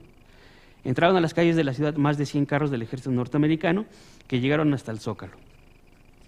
Con respecto a estos hechos y sobre todo lo que ocurrió a continuación, existen dos versiones. Una de ellas dice que todo se inició cuando un convoy del ejército norteamericano, que era conducido por algunos arrieros, fue atacado por una multitud que salió a encontrarse con ellos. En poco tiempo las calles aledañas a la plaza se llenaron de gente y al grito de "mueran los yanquis", desataron una nube de piedras en contra de los que venían en el convoy. En el motín popular, las autoridades mexicanas enviaron un cuerpo del ejército mexicano para defender a los estadounidenses, lo cual irritó aún más a la muchedumbre, que la emprendió en contra de los soldados mexicanos, al grito de "mueras contra Santana". Como resultado, uno de los norteamericanos resultó muerto debido a las piedras que se lanzaron en su contra. Siguiendo con esta versión, la causante de todo fue una mujer del Bajo Pueblo, quien en forma furiosa lanzó una piedra en contra del norteamericano que finalmente murió. La mujer fue detenida en la misma plaza por el auxilio mexicano que llegó, y ante ellos se explicó en forma frenética el porqué de su proceder. Abro comillas: "Lo he querido matar y los mataría a todos, por ellos he perdido a mi pobre hijo, y ahora, en vez de vengarnos, les hemos de dejar que vengan a sacar qué comer. Esto es muy injusto". Ante tales argumentos, cierro comillas, ante tales argumentos, a los soldados mexicanos no les quedó más remedio que dejarla en libertad inmediatamente. La otra versión dice que poco antes de las 7 de la mañana llegaron frente al palacio los más de 100 carros en los que los norteamericanos pretendían transportar los víveres que sacarían de la ciudad. Después de las 8:30 salió de la catedral una procesión religiosa y a su paso los mexicanos que se topaban con ella hacían las reverencias propias de los actos religiosos tradicionales. Los integrantes del convoy, así como el grupo de 40 dragones que los escoltaban, no emularon a los reverentes, lo cual no fue bien visto por los asistentes a la procesión. Algunos de estos manifestaron su enojo porque los norteamericanos ni siquiera se habían quitado los sombreros al paso de la procesión. Esto irritó de tal forma a la gente que se hallaba en el centro de la ciudad que, en consecuencia, inició el apedreamiento de los norteamericanos, mismo que fue iniciado por algunos muchachos, a los que después siguieron las mujeres. Continuó la plebe y acabó por formar parte alguna gente decente. De acuerdo con esta versión, en el apedreamiento de los cuchilleros norteamericanos participaron más de 30,000 personas.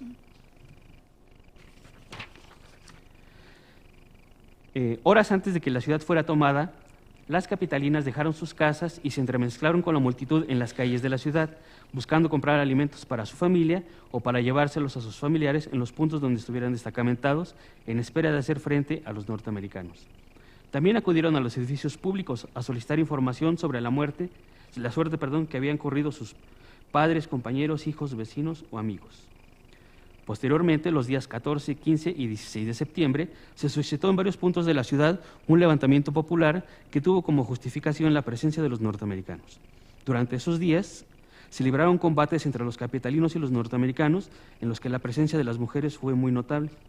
Cabe señalar que la lucha entre los habitantes de la ciudad y los soldados norteamericanos fue desigual, no solo porque los capitalinos pelearon en contra de un ejército profesional, sino porque los mexicanos combatieron sobre todo con palos, piedras que fueron arrancadas de las calles y subidas a las azoteas de algunas casas y todo aquello que tenían a la mano. Todo comenzó cuando un numeroso contingente del ejército extranjero, que esperaba órdenes de avanzar hacia el centro de la ciudad, fue atacado desde las azoteas de las calles del Callejón de López, con un disparo que hirió en la pierna al coronel Garland.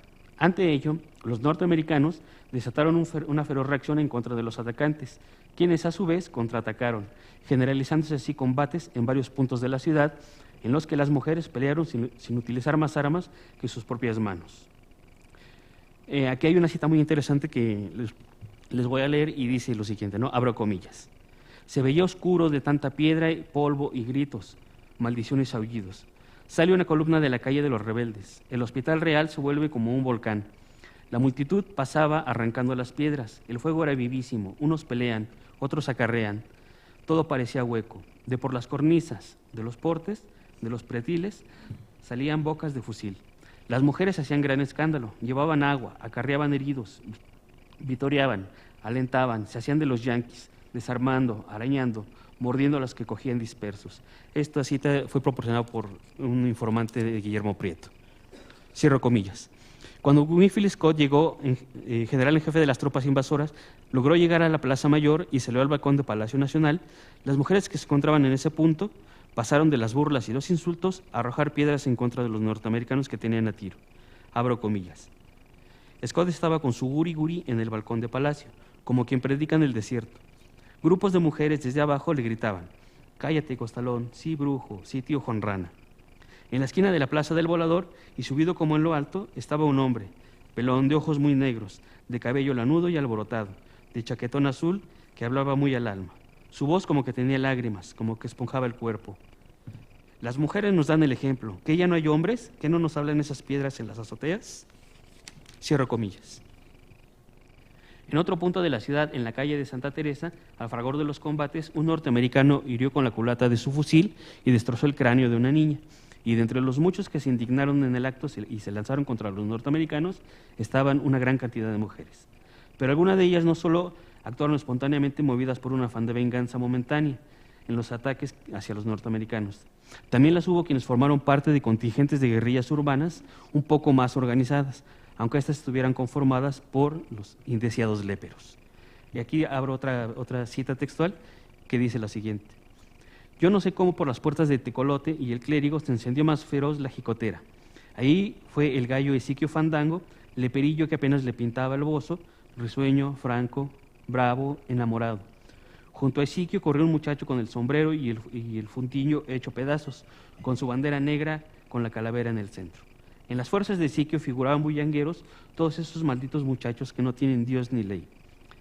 Importunan y corren, saltan y curosean, acompañan compasivos a un pobre y se comiden a un mandado, le silban al más pintado y se escurren por el ojo de una aguja. A esto les llamaba Ezequio los chapulines, y con estos y las mujeres de la ciudad se apoderó Ezequio de Tecpan de Santiago, donde hizo su cuartel general, matando yanquis y contraguerrilleros. Cierro comillas. El 15 de septiembre, día en que se debía festejar el 26º aniversario de la independencia de México, por segundo día consecutivo hubo combates entre los habitantes de la ciudad y el ejército norteamericano. Y al igual que el día anterior, las mujeres siguieron participando en ellos, combatiendo al enemigo o ayudando a aquellos que así lo requirieran, sin importar el riesgo que algunos actos implicaran para sus propias vidas. Aquí viene otra cita textual que me gustaría leerles y que dice lo siguiente, abro comillas. Las mujeres arrastraban a los zaguanes a los muchos heridos. Los muchachos arrojaban las frazadas a los pies de los caballos para impedirles la marcha. Otros, entre carcajadas, se burlaban de los yanquis, a quienes acorralaban y destrozaban. Es difícil documentar que algunas mujeres hubieran contado con armas para hostilizar a los enemigos, pero esto no fue un obstáculo para que pasaran la lista de presentes en los violentos combates en las calles de la ciudad y las armas que tenían a su alcance. Hay también crónicas en las que hablan de que las mujeres con palos atacaban a los norteamericanos que caían en las acequias, que estaban en los alrededores de la ciudad. Una vez que caían los norteamericanos en las acequias, llegaban las mujeres con sus palos y los apaleaban, ¿no? Una vez que los norteamericanos ocuparon la Ciudad de México, la tranquilidad volvió poco a poco. Pese a ello, algunas de ellas mostraron un gran temor hacia los norteamericanos debido a los excesos que se decía habían cometido en otras ciudades ocupadas. El temor era tal que, a 2 meses de iniciarse la ocupación, algunas de ellas seguían sin salir a las calles para evitar encontrarse con los comanches blancos, como los llamó Guillermo Prieto. Ya fuera por las diferentes creencias religiosas, por la irreverencia mostrada por los norteamericanos en diversos actos religiosos, o por el temor de ser víctimas de agresiones sexuales, algunas mujeres tardaron en salir de sus casas y reanudar su vida cotidiana. En el periódico norteamericano, el Daily American Star, las lamentaciones por la escasa o nula presencia de mujeres mexicanas en las calles y paseos públicos era constante, a tal grado que todavía para el mes de noviembre seguían haciendo llamados para que las capitalinas salieran sin temor a convivir con ellos. En contraste con esta actitud, otras mujeres que vivían en las calles ubicadas en la calle de Plateros, la más plutocrática de la ciudad, no vacilaron en lucir sus mejores galas para observar desde las puertas y balcones de sus casas la entrada del ejército norteamericano a la ciudad y mostrarles su simpatía, bajo el amparo de la bandera de un país extranjero. Pero también hubo mujeres que se negaron a establecer cualquier tipo de trato con los norteamericanos. Tal fue el caso de una actriz de nombre Rosa Pelufo, quien se negó a dar funciones de teatro mientras la ciudad estuviera bajo la dominación extranjera. Por su parte, otra actriz, de nombre María Cañete, de nacionalidad española, sí aceptó la oferta de trabajar para los norteamericanos. Sin embargo, esta actitud le permitió tener cierta cercanía con algunos oficiales y, a partir de esta posición, abogar con éxito por la liberación de algunos prisioneros mexicanos que iban a ser azotados o ejecutados por los jefes norteamericanos. En este mismo sentido, es importante destacar el hecho de que las principales voces que se elevaron para solicitar a Winfield Scott el indulto para los integrantes del batallón de San Patricio fueron mujeres de las clases acomodadas de la ciudad. Pero un aspecto importante que permitió establecer otro tipo de relación entre las mujeres de la ciudad y las tropas norteamericanas fue la incertidumbre del tiempo que estarían los invasores estacionados en la capital. Esto generó algunas necesidades materiales que requerían solución inmediata. Una de ellas fue la elaboración y reparación de los uniformes del ejército estadounidense. Al tomar posesión de la ciudad, los norteamericanos cerraron la aduana y en el edificio que ocupaba instalaron un taller de costura que dio trabajo a una gran cantidad de mujeres. Para ellos, el hecho de dar trabajo a mujeres de la clase menesterosa era un beneficio para la población de la ciudad que se había logrado gracias a la ocupación. Este tema suscitó una polémica entre los diarios El Monitor Republicano y el Daily American Star. El periódico mexicano acusó a los norteamericanos de estar explotando a las mujeres, mientras que el periódico extranjero no se cansaba de resaltar la situación para ellos inédita en la ciudad. En este sentido, el segundo medio informaba que día con día se incrementaba la solicitud de mujeres para ocupar un puesto en dicha fábrica, al tiempo que lamentaban no poder dar cabida a todas las solicitudes. Además de esta forma de dar empleo directo a las mujeres en la ciudad, la presencia de aproximadamente 10,000 norteamericanos que lo ocuparon generó la creación indirecta de otras formas de empleo para ellas.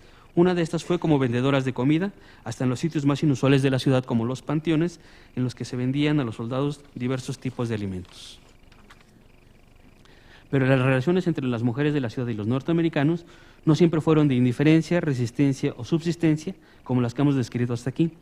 Quizás influenciadas por la violencia que caracterizó la convivencia en la ciudad durante los 9 meses que duró la ocupación, o por el recuerdo de algún familiar muerto durante las batallas del Valle de México, o en los violentos combates en los que la población de la ciudad recibió el ejército norteamericano a su entrada a la ciudad, algunas mujeres idearon formas diferentes de manifestarse en forma francamente violenta en contra de ellos. Pero ¿hasta dónde este sentimiento de venganza influyó en la actitud de violencia de algunas mujeres hacia los norteamericanos? Al parecer, este tipo de comportamiento no fue un hecho aislado durante la ocupación. Algunos de los múltiples asesinatos de norteamericanos en los barrios y pulquerías de la ciudad contaron, cuando menos, con su participación. Sobre esto es muy interesante una cita que hace José Fernando Ramírez, que dice al respecto lo siguiente, abro comillas: "El que sale por los barrios o un poco fuera del centro es hombre muerto, y me aseguran que se ha descubierto un pequeño cementerio en una pulquería. donde se prodigaba el fatal licor para alimentar y asegurar las víctimas. 7 cadáveres se encontraban en el interior del despacho, mas no al dueño. Me asegura que se estima 300 el número de los idos por ese camino. Cierro comillas. Posteriormente también hay una historia que me gustaría compartir con ustedes, que es precisamente la siguiente, ¿no? Cierto día de finales del mes de diciembre, un soldado norteamericano de nombre J.F. Tencel, que pertenecía al 2º Batallón de Dragones y que vivía junto con su mujer y sus hijos en el número 33 de la calle de Ortega, acudió a uno de los múltiples puestos que había en las inmediaciones de la Plaza Mayor para comprar algunos dulces para sus hijos. El puesto era atendido por una vendedora mexicana de nombre Marta Hernández, que luego de haber vendido al militar algunos medios de jamoncillos, le pidió que esperara, ya que tenía un producto de mejor calidad al mismo precio. Acto seguido, sacó una cantidad de dulces que Tencel le compró. Al llegar a su casa los ofreció a sus hijos y poco después uno de ellos, de 5 años de edad, murió. Otro de menor edad enfermó gravemente y, al parecer, murió en los días posteriores. El dulce fue llevado a analizar con algunos boticarios extranjeros, quienes descubrieron que contenía veneno. Ante esta situación, se arrestó a la vendedora y a todos los empleados del puesto. El diario American Star sugirió a los soldados norteamericanos que cuidaran mucho de lo que consumían, en especial lo que era vendido por mexicanos, pues dejaba entrever que podría tratarse de un plan más amplio en su contra. No sabemos el destino final que corrió la vendedora de dulces, pero esa historia nos permite apreciar que algunas mujeres esperaban el momento más oportuno para manifestar sus formas de resistencia a la presencia norteamericana a partir de actitudes violentas que tentaban contra la vida de ellos. Uno de los aspectos más interesantes de las diferentes actitudes de las mujeres capitalinas ante la presencia de los norteamericanos fueron las que mostraron las prostitutas. No sabemos con exactitud cuántas de ellas existían en la ciudad antes de la llegada de los norteamericanos. Lo que sí podemos establecer es que al ser ocupada la capital por un número aproximado de 10,000 efectivos que contaban con el pago puntual de su salario y que además se encontrarían inactivos en tanto no se firmara la paz, se generaron las condiciones propicias para su incremento. Muchas capitalinas se vieron desamparadas económicamente ante la pérdida del marido, el hermano o el hijo que había ido a parar voluntaria o forzosamente en alguno de los batallones del ejército mexicano o de los diferentes cuerpos de la Guardia Nacional, aunque también cabe la posibilidad de que hubieran muerto en los combates que se dieron a la entrada de los norteamericanos a la ciudad. Esta situación debe haber orillado a algunas de las mujeres a encontrar en la prostitución una forma de subsistir. Pero ¿cómo fueron las relaciones entre norteamericanos y prostitutas? Aquellos solían acudir a divertirse en los salones que se montaron al más puro estilo americano durante la ocupación y en los cuales se bailaba, se jugaba y se bebía hasta altas horas de la noche. Estos salones fueron el principal punto de reunión entre los norteamericanos y las prostitutas, a quienes se les llamó de manera despectiva margaritas. Cabe hacer una consideración importante sobre el incremento de la prostitución en la ciudad a la llegada de los norteamericanos. Si bien es cierto que esta existía en la ciudad, también lo es que algunos empresarios norteamericanos abrieron este tipo de salones y a los que acudieron a trabajar a muchas prostitutas. Sabemos de la existencia de cuando menos 3 salones de este tipo que fueron instalados en varios puntos de la ciudad. Uno de ellos se encontraba en las calles del Coliseo, frente al teatro principal, el otro en la calle de Betlemitas y el más famoso fue el que se instaló en el Hotel de la Bella Unión. A los asistentes a estos bailes se les cobraban 2 pesos la entrada y tenían derecho a un refresco y a una mujer para que bailaran y, como dijo un contemporáneo, sirvieran a los parroquianos en algunas necesidades corporales. Las prostitutas fueron vistas de forma muy negativa por la sociedad capitalina, a tal grado que algunos autores las consideraron colaboracionistas. Quizá haya sido con el afán de encontrar culpables para justificar la derrota en la guerra que se optó por encontrar en ellas un chivo expiatorio. Esto puede apreciarse en el fin que tuvieron algunas de ellas a la salida de las tropas norteamericanas de la ciudad. Varios capitalinos decidieron pasar de la simple mofa a la agresión directa en contra de ellas. Primero en San Ángel y luego en varios puntos de la ciudad, algunos hombres se habían agredido con piedras, rapado públicamente y marcado a un grupo de prostitutas a las que acusaron de haber tenido relaciones con los americanos. Los ejecutores de tales penas públicas desconocían o preferían olvidar que a la entrada de las tropas invasoras, como ya vimos, el lugar donde se inicia la defensa de la ciudad es en el Callejón de López, precisamente donde estaban los prostíbulos de la ciudad, ¿no? Y es evidente que, como veíamos en la cita que les hacía en un principio, las prostitutas participaron activamente en esa primera defensa, ¿no?, de la ciudad. Bien, ya para cerrar, me gustaría hablar de otro tipo de relaciones que se establecen entre las mujeres de la Ciudad de México con los norteamericanos. y es una cosa que se llamó, que los contemporáneos llamaron en tono de mofa, los matrimonios por anexión, que consistió en lo siguiente, ¿no? Hubo otras mujeres que trataron de sacar provecho de la presencia de los norteamericanos en la ciudad y buscaron una forma de relación mucho más permanente. Este tipo de relaciones consistieron en contraer matrimonio con algunos de ellos. Eso sí, siempre y cuando los futuros maridos fueran oficiales del ejército regular. Los enlaces matrimoniales entre mexicanos y norteamericanos fueron conocidos con los contemporáneos como matrimonios de anexión. Si bien es cierto que no contamos con cifras del número de matrimonios de anexión durante el tiempo que duró la ocupación en la ciudad, hemos logrado documentar cuando menos 2 de estos casos, de los cuales uno al parecer se frustró. De uno de ellos poseemos escasa información. Solo sabemos que una de las mujeres que se anexó a un norteamericano fue un joven que inició su relación en San Ángel y un periódico dio la siguiente noticia, ¿no? Abro comillas. Cierta joven de festivo genio, románticas inclinaciones, buena cantora, y que desde San Ángel contrajo relaciones con un oficial del presente ejército, se anexará y pasará a dominio americano como Texas, pero sobre la cual ha recaído la formidable censura del bello sexo. Bien, entonces con esto concluyo ya. En conclusión, lo que he mostrado es precisamente cómo las diferentes relaciones que se establecieron entre las mujeres de la Ciudad de México y los soldados norteamericanos no dependió de la clase social a la que pertenecían, sino de una serie de circunstancias que fue lo que determinó este tipo de relaciones, ¿no? Que como vemos fueron bastante diversas. Gracias.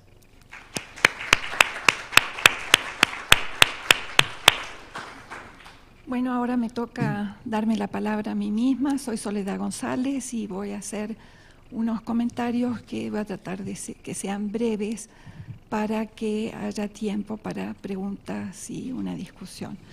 Bueno, voy a comenzar explicando que estos comentarios están hechos desde mi condición de antropóloga, que siempre ha estado a favor del diálogo con la historia y de historizar el presente. He trabajado sobre las transformaciones que han habido en las familias campesinas en el México del siglo XX y esto inevitablemente me llevó a topar con el tema que nos convoca en esta sesión.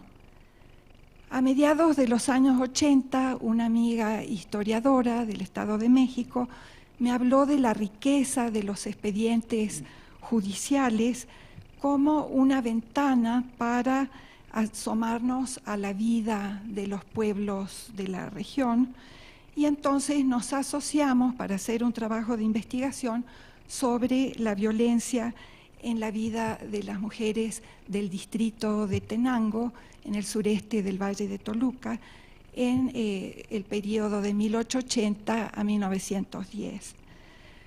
Unos años más tarde trabajé con los expedientes judiciales de un municipio del mismo distrito judicial para conocer qué había pasado con las demandas de las mujeres por maltrato conyugal y la respuesta que le dieron los jueces locales, pero en el periodo de 1970 a el año 2000.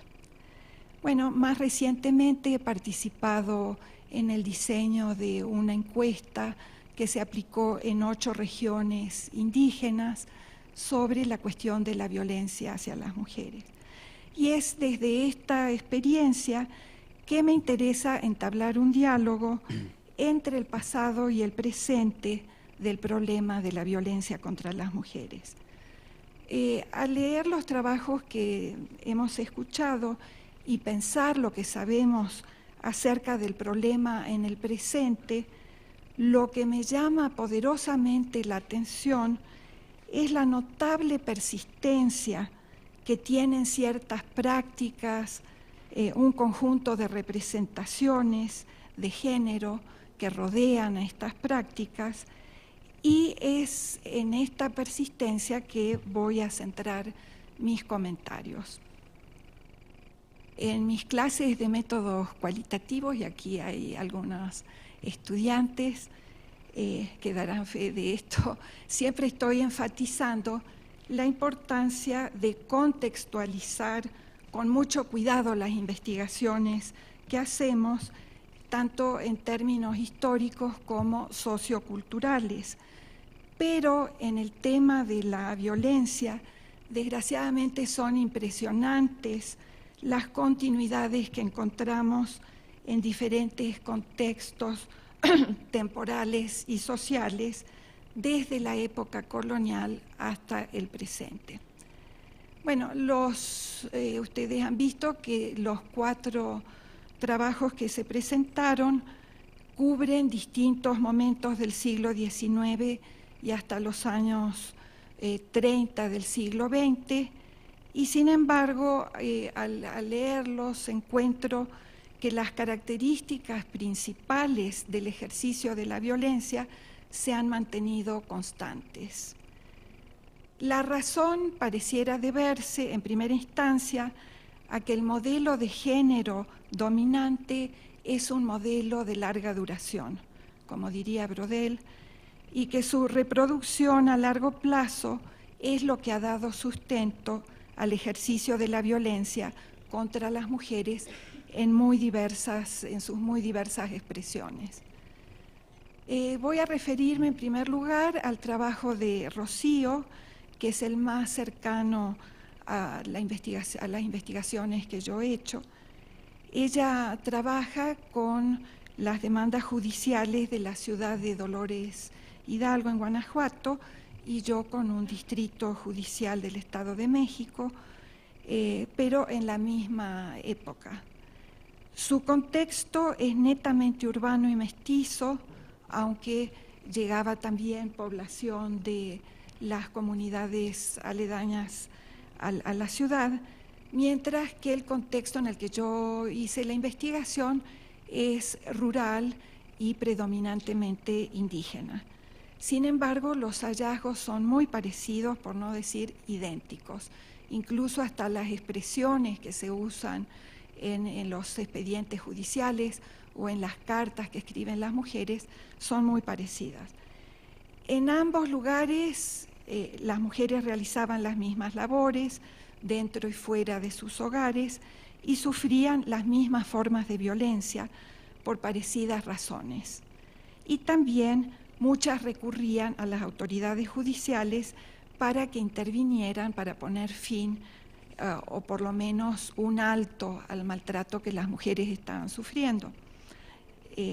Rocío encuentra que en Dolores las mujeres son las que acuden a los juzgados, y aquí sí encuentro una diferencia con lo que ocurría en el distrito de Tenango, porque en Tenango, hasta bien entrado el siglo XX, las mujeres tenían que presentarse al juzgado acompañadas por algún familiar, de preferencia masculino, porque de acuerdo con la costumbre, ellas no se representaban, no tenían la facultad de representarse a sí mismas.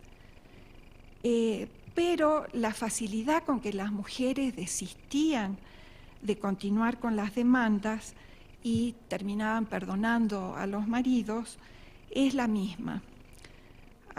También se da la misma tendencia de los jueces a fungir como intercesores en la pareja a fin de lograr la conciliación de las partes, y siempre argumentando que era por el bien de los menores hijos,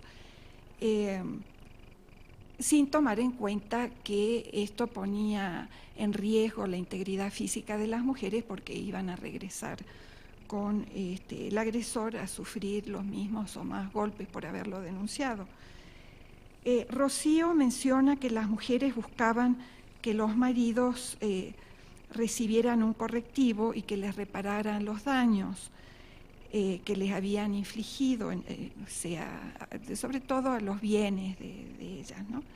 Y a mí me gustaría que nos hablara un poquito más sobre estos casos y cómo procedían los jueces, y si hay constancias documentales de las reparaciones que se daban, porque por lo que yo recuerdo, en el caso del distrito de Tenango, solo encontramos constancias de pensiones para el mantenimiento de los hijos a partir de los años 90 del siglo XX, en el nivel del juzgado municipal. Por otra parte, en la investigación de Claudia Ceja, vemos que hay momentos del siglo XIX, esta etapa que ella trabaja, un espacio muy particular que es el del ejército, y ahí podemos pensar que se trata de un espacio, podemos concebirlo como un espacio laboral, institucional, público, en el que también podemos distinguir funciones domésticas, que son las que cumplen las mujeres, y que, como encuentra Claudia, no es un trabajo ni reconocido ni pagado por la institución, que se está ahorrando una gran cantidad de dinero. Como lo nota la cita de este oficial francés que nota esto, ¿no? Que el ejército se está ahorrando una gran cantidad de dinero. Y ya desde este punto de partida podemos hablar de una violencia institucional contra las soldaderas expresada en términos de explotación laboral. Por otra parte, Claudia encuentra que gran parte de las soldaderas no tenían ese oficio por voluntad propia, sino que estaban obligadas a seguir a sus parejas o eran llevadas a la fuerza a través del rapto, y que les era difícil regresar a los lugares de origen debido al estigma social ligado a que ya habían sido usadas sexualmente. Dice Claudia, y la cito, que el rapto fue moneda corriente durante el siglo XIX, y Tatiana Jiménez encuentra que esta práctica aparece en la prensa chiapaneca, hasta donde ella la ha revisado. En el texto que yo leí incluye notas, información de los años 40 también, atestiguando que el violador de una muchacha podía salvarse de la cárcel si se casaba con la agraviada. Lo que a mí me sorprende mucho es que hasta el presente en algunos estados la legislación sigue teniendo cláusulas que perdonan al violador si se casa con su víctima, sin que se le pregunte a ella si quiere o no. Y soy amiga de una abogada que trabaja en San Cristóbal de las Casas y que sigue defendiendo a mujeres en este tipo de casos. Esta sin duda es una forma de coerción que aún no logra erradicarse, junto con el hecho de que las mujeres que han sufrido abuso sexual o falsas promesas de matrimonio cargan con el estigma de ser consideradas fracasadas, y no solo en contextos rurales, sino también urbanos, como he podido comprobar dirigiendo recientemente una tesis sobre cuestiones de embarazo adolescente en la Ciudad de México. Ahora empezamos a tener estudios antropológicos sobre los chismes como una forma de control y presión social que, tal como sucedía en el siglo XIX, siguen siendo un factor de enorme peso en instigar a la violencia contra las mujeres.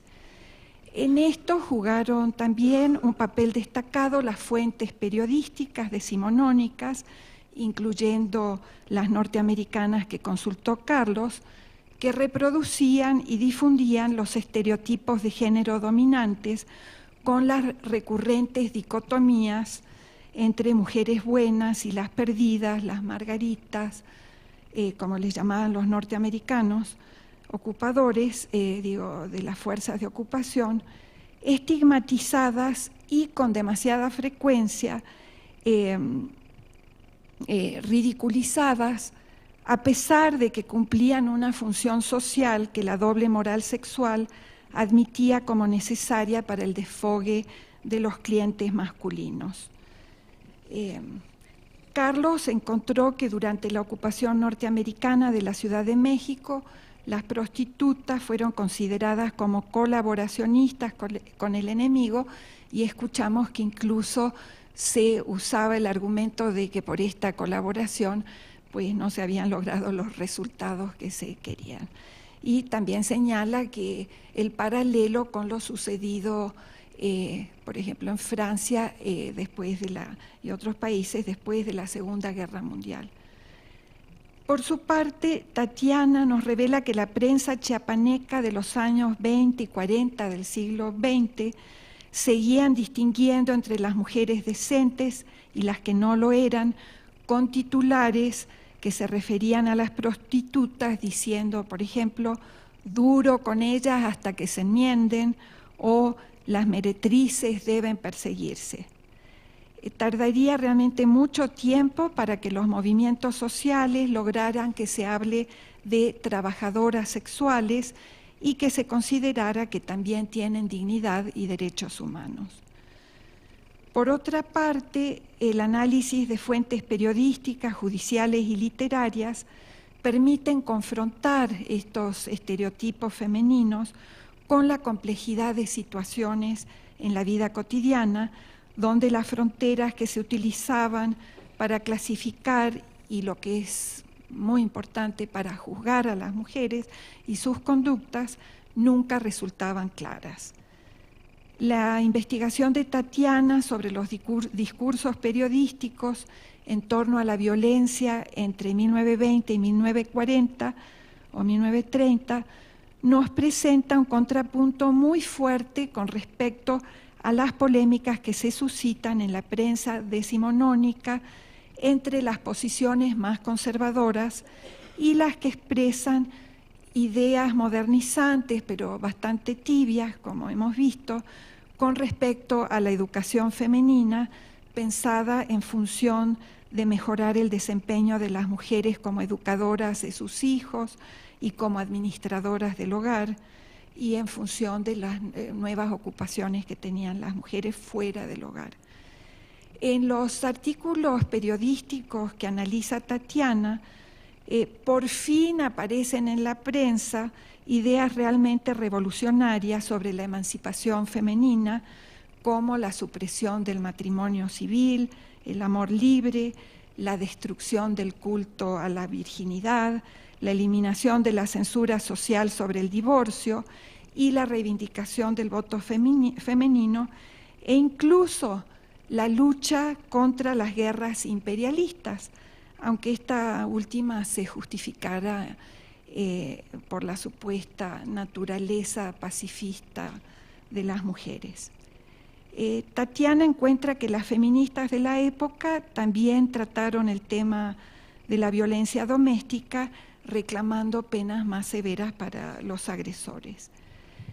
Como yo he empezado a trabajar recientemente la cuestión del vínculo entre violencia conyugal y consumo masculino de alcohol, me resultó especialmente interesante la documentación que ella hace de las campañas antialcohólicas de la época, y me gustaría saber más sobre el alcance de estas campañas en términos de la población a la que iban dirigidas, cuánto duraron, qué posible impacto tuvieron y qué pasó luego con estas ligas antialcohólicas feministas. Los estudios epidemiológicos con los que contamos en la actualidad muestran que hay una relación directa entre embriaguez, no consumo de alcohol en general, sino entre embriaguez y maltrato a las esposas, accidentes, lesiones, homicidios entre varones, muertes por congestión alcohólica, etcétera, y no vemos en la actualidad programas públicos que den cuenta de que este es un problema de salud pública del primer orden. Con respecto a la legislación, tuvieron que pasar muchas décadas y unas luchas muy fuertes para llegar al punto en que en la década de los 90 del siglo XX se tipificara la violencia intrafamiliar como delito. Y vale decir que esto sucede de una manera bastante reciente y tardía. Y es recién en el 2007 que se promulga la Ley de Acceso de las Mujeres a una vida libre de violencia, y esto es un gran avance, pero cuando nos ponemos a estudiar qué pasa con las mujeres que demandan por violencia, vemos que es un gran avance en el papel y en los discursos, pero todavía estamos muy lejos de que el sistema judicial realmente responda a las mujeres cuando ellas demandan justicia. Por último, quiero señalar que los trabajos que hemos escuchado en esta mesa nos hablan sobre la violencia contra las mujeres en contextos urbanos y sobre todo en momentos en que no hay luchas abiertas, excepto el episodio de la guerrilla urbana, podríamos decir, contra los ocupantes norteamericanos en la Ciudad de México, pero todavía nos falta conocer qué pasa con la violencia contra las mujeres en contextos de conflictos armados abiertos. A nivel nacional, la bibliografía contemporánea muestra que en estos casos la violencia cotidiana contra las mujeres se exacerba, y a ellas se suman otras formas de violencia más extendidas y terribles, porque el cuerpo de las mujeres se convierte en parte de los campos de batalla. Carlos nos hizo asomar de alguna manera a algo de esto en el caso de la invasión norteamericana. Y como dice Carlos en uno de los apartados de su trabajo, después de la tormenta no siempre viene la calma. Bueno, ¿cómo abonar al optimismo en este diálogo entre el presente y el pasado, en el que encontramos tantos elementos de continuidad en la historia de la violencia contra las mujeres? Yo la verdad es que todavía estoy buscando las respuestas. Quiero terminar felicitando a nuestros ponentes por unos magníficos trabajos de investigación que ponen a la historia de la violencia en el contexto de procesos sociales, económicos, políticos y culturales, regionales, locales, y que nos permite tener mucha mayor claridad sobre todos los procesos en los que está imbricada la violencia. Bueno, y sin más, ahora abrimos el micrófono a preguntas, comentarios. Sí. Ay, sí, si pueden identificarse, por favor. Me llamo Oliva y dentro de la Universidad de Salacia, el ponente, y esta también es para Olga. Aunque esté muy clara del espacio, la región de investigación, les una duda en esta violencia doméstica y en la búsqueda de algunas mujeres como maestras o no sé, promotoras sociales que se manifestaron en la prensa, buscaron mejorar sus derechos a partir de la legislación, como los derechos civiles que mencionas, que bien es un buen avance en los años 20. ¿Tú encuentras alguna diferencia o has buscado alguna diferencia o semejanza con otras regiones o en la ciudad, o qué hace distinto a Chiapas o qué comparten con otros lugares como mexicanas, por decirlo de alguna manera? Esa sería la pregunta. Vamos, perdón, haríamos una ronda, tomaríamos unas 3 preguntas antes de pasar el micrófono a las ponentes.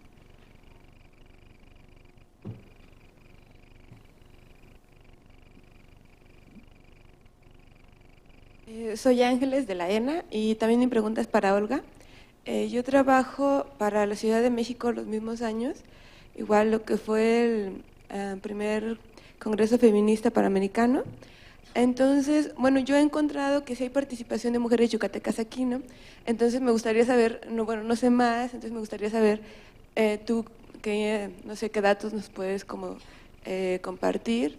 Y bueno, en relación a la pregunta que señalaban, igual, ¿qué diferencias encuentras tú, no? Si hay alguna relación entre, no sé, las yucatecas con las chiapanecas, no sé, las ligas de resistencia, no sé qué tanto se pudieron desarrollar las ideas feministas, en este caso, en el estado de Chiapas.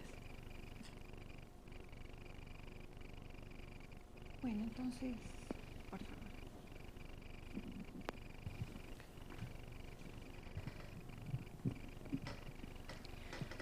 Bueno, responderé entonces a las dos preguntas al mismo tiempo.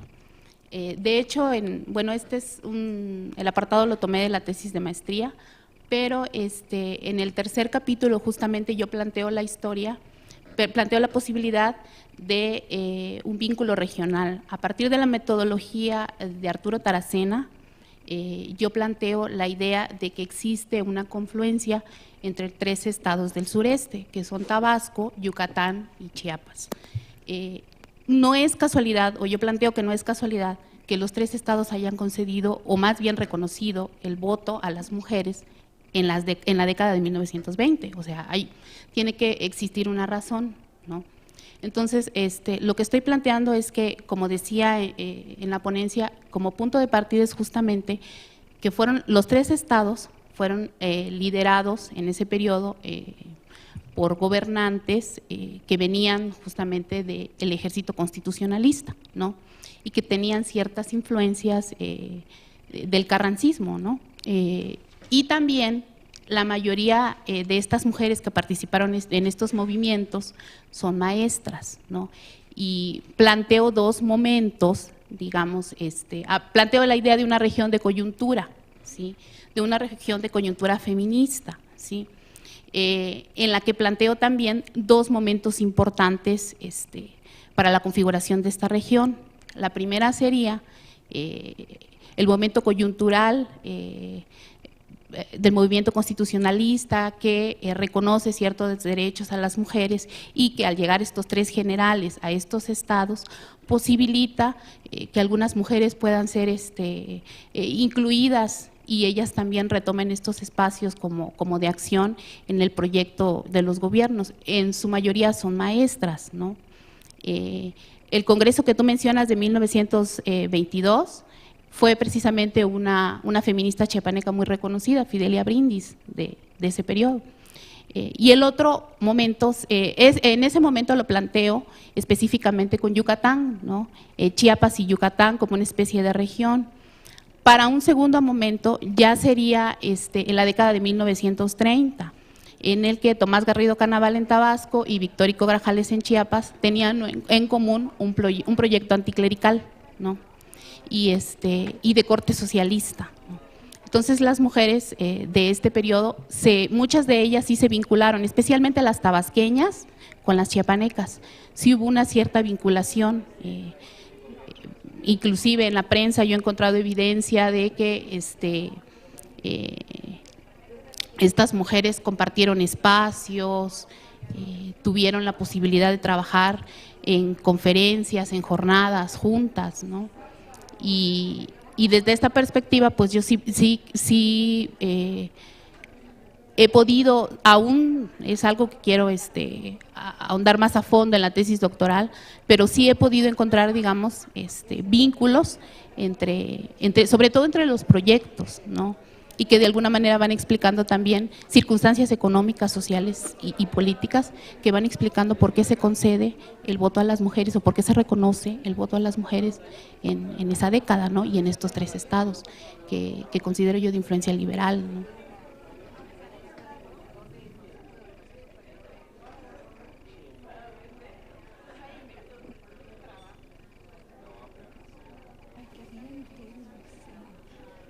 Tomar la palabra, hacemos una ronda de los ponentes para cerrar.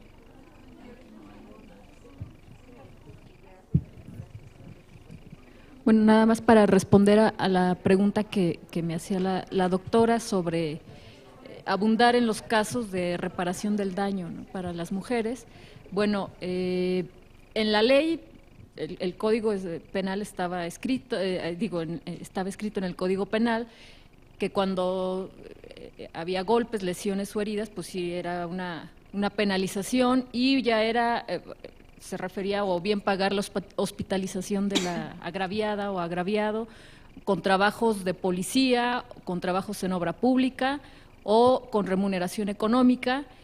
Y bueno, en todos los casos de las denuncias que yo encuentro, son un poquito más de 200 expedientes, ninguno se le repara el daño a la mujer económicamente, ni con el pago de hospitalización, y el argumento siempre de los jueces, así lo dicen, es por su probada insolvencia económica. O sea, se prueba que el agresor no tiene la solvencia económica, entonces en ningún caso se repara el daño. Y a lo más que llegan es pues a hacer trabajos de policía o en obras públicas unos 15 o 20 días.